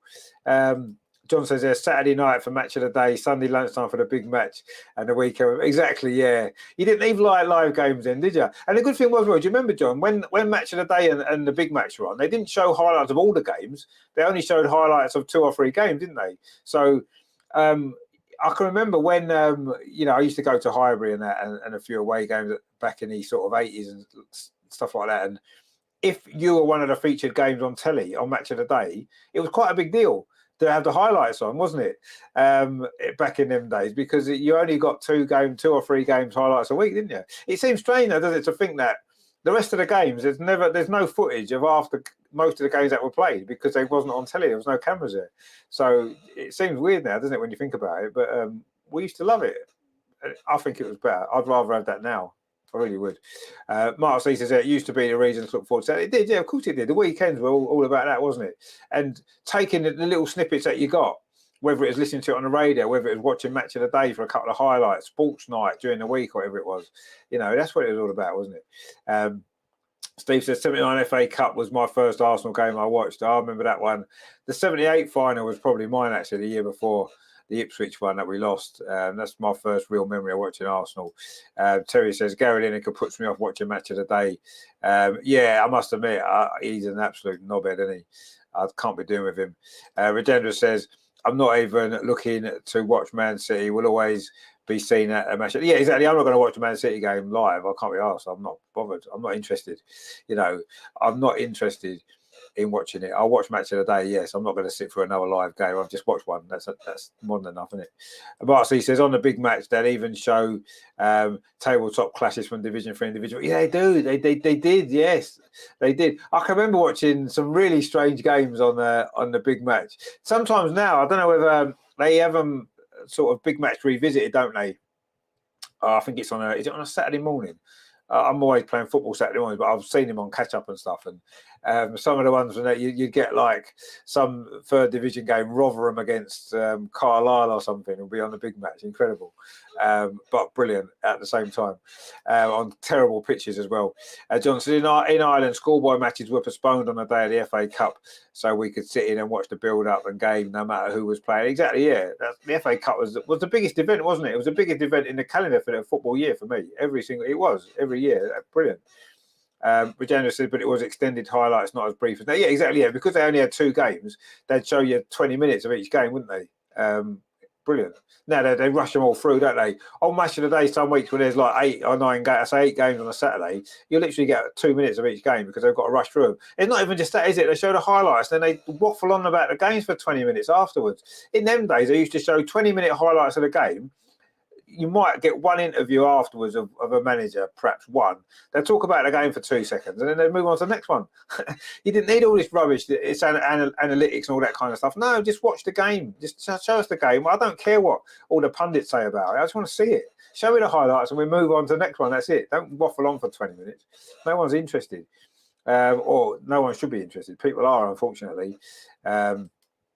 Steve says, yes, there are 3 games on Big League. It was Big League, was it? Right, okay, brilliant. Yeah, it's probably a similar thing. It sounds like the big match, whatever that we had, probably exactly the same. Jennifer says, now the highlights are brief and the investigation. Yeah, exactly. I just said that. Yeah, exactly. That's what it is. Yeah, ridiculous, pointless.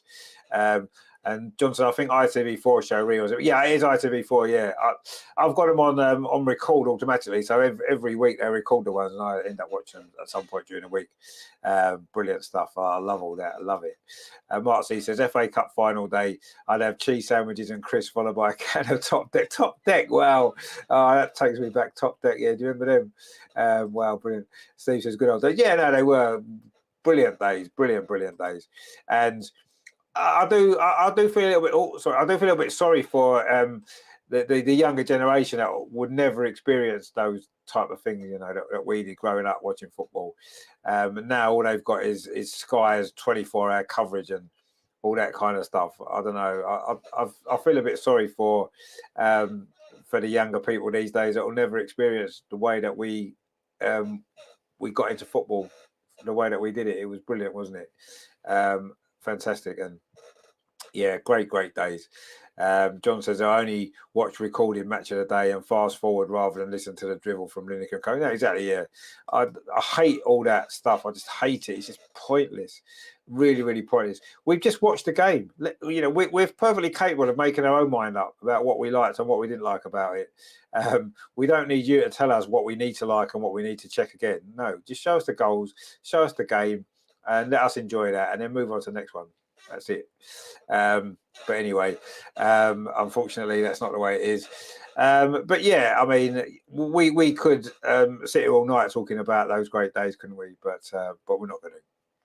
Maybe we do a show about it one day. That might be a good idea, mightn't it? Maybe in the summer when there's no football on, maybe we'll do a show about TV coverage of football and stuff like that, because so many great memories we've all got that we could share. Absolutely brilliant. Madonna says, bye, Rich. Great show. Listening to you tomorrow. Yeah, see you tomorrow, my friend. Have a good rest of your Saturday evening. Look forward to the big game tomorrow, the Arsenal women. So you join me for that tomorrow. The kickoff's 2:00 UK time. I know some of you guys are all over the world, so it's 2:00 UK time. Chelsea women against Arsenal women, FA Cup 5th round, placing the quarterfinals up for grabs. One big team's going out. Let's hope it's not Arsenal. We need to play a bit better, though, don't we, than we have been recently. It'd be a massive win away at Chelsea, wouldn't it, if we can do it? But let's hope we can. So join me for that. It's going to be epic. That really, really good. So I'll be here about 1:45 going live for that one. Going to be great stuff. So please join me for that if you're around. I know Steve's going to have to get up very early for that one. John says that would be a good show. No, I think it would. Yeah, we'll get a few guys in that remember all those days, Melvin and the others. You know, be good. That some great memories of growing up watching football and the coverage that we got.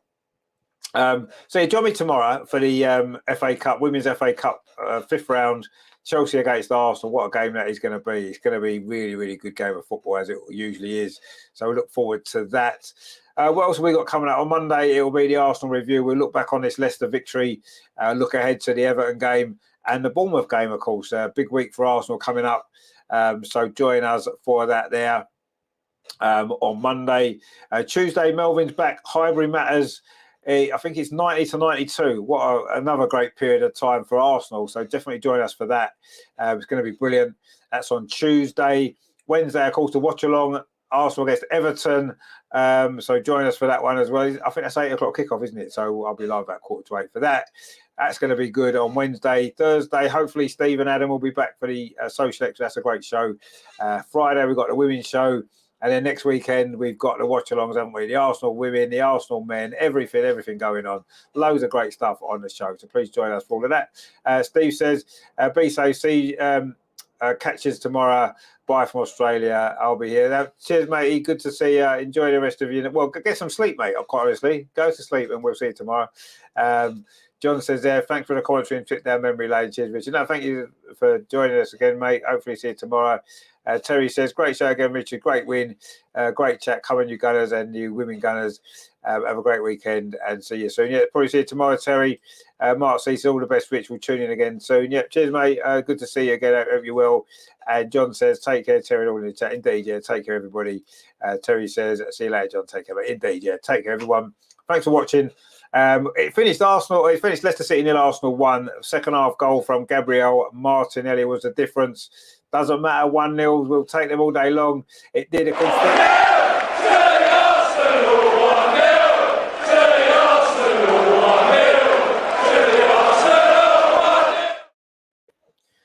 1-0 to the Arsenal, exactly. That's brilliant.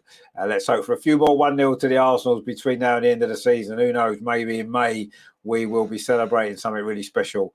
It certainly feels that way now, doesn't it? We're starting to really feel that this could be the year that we do it. It's getting closer, isn't it? Every game, one more off the list. Less games to play, less games for Man City to catch us, but we'll see.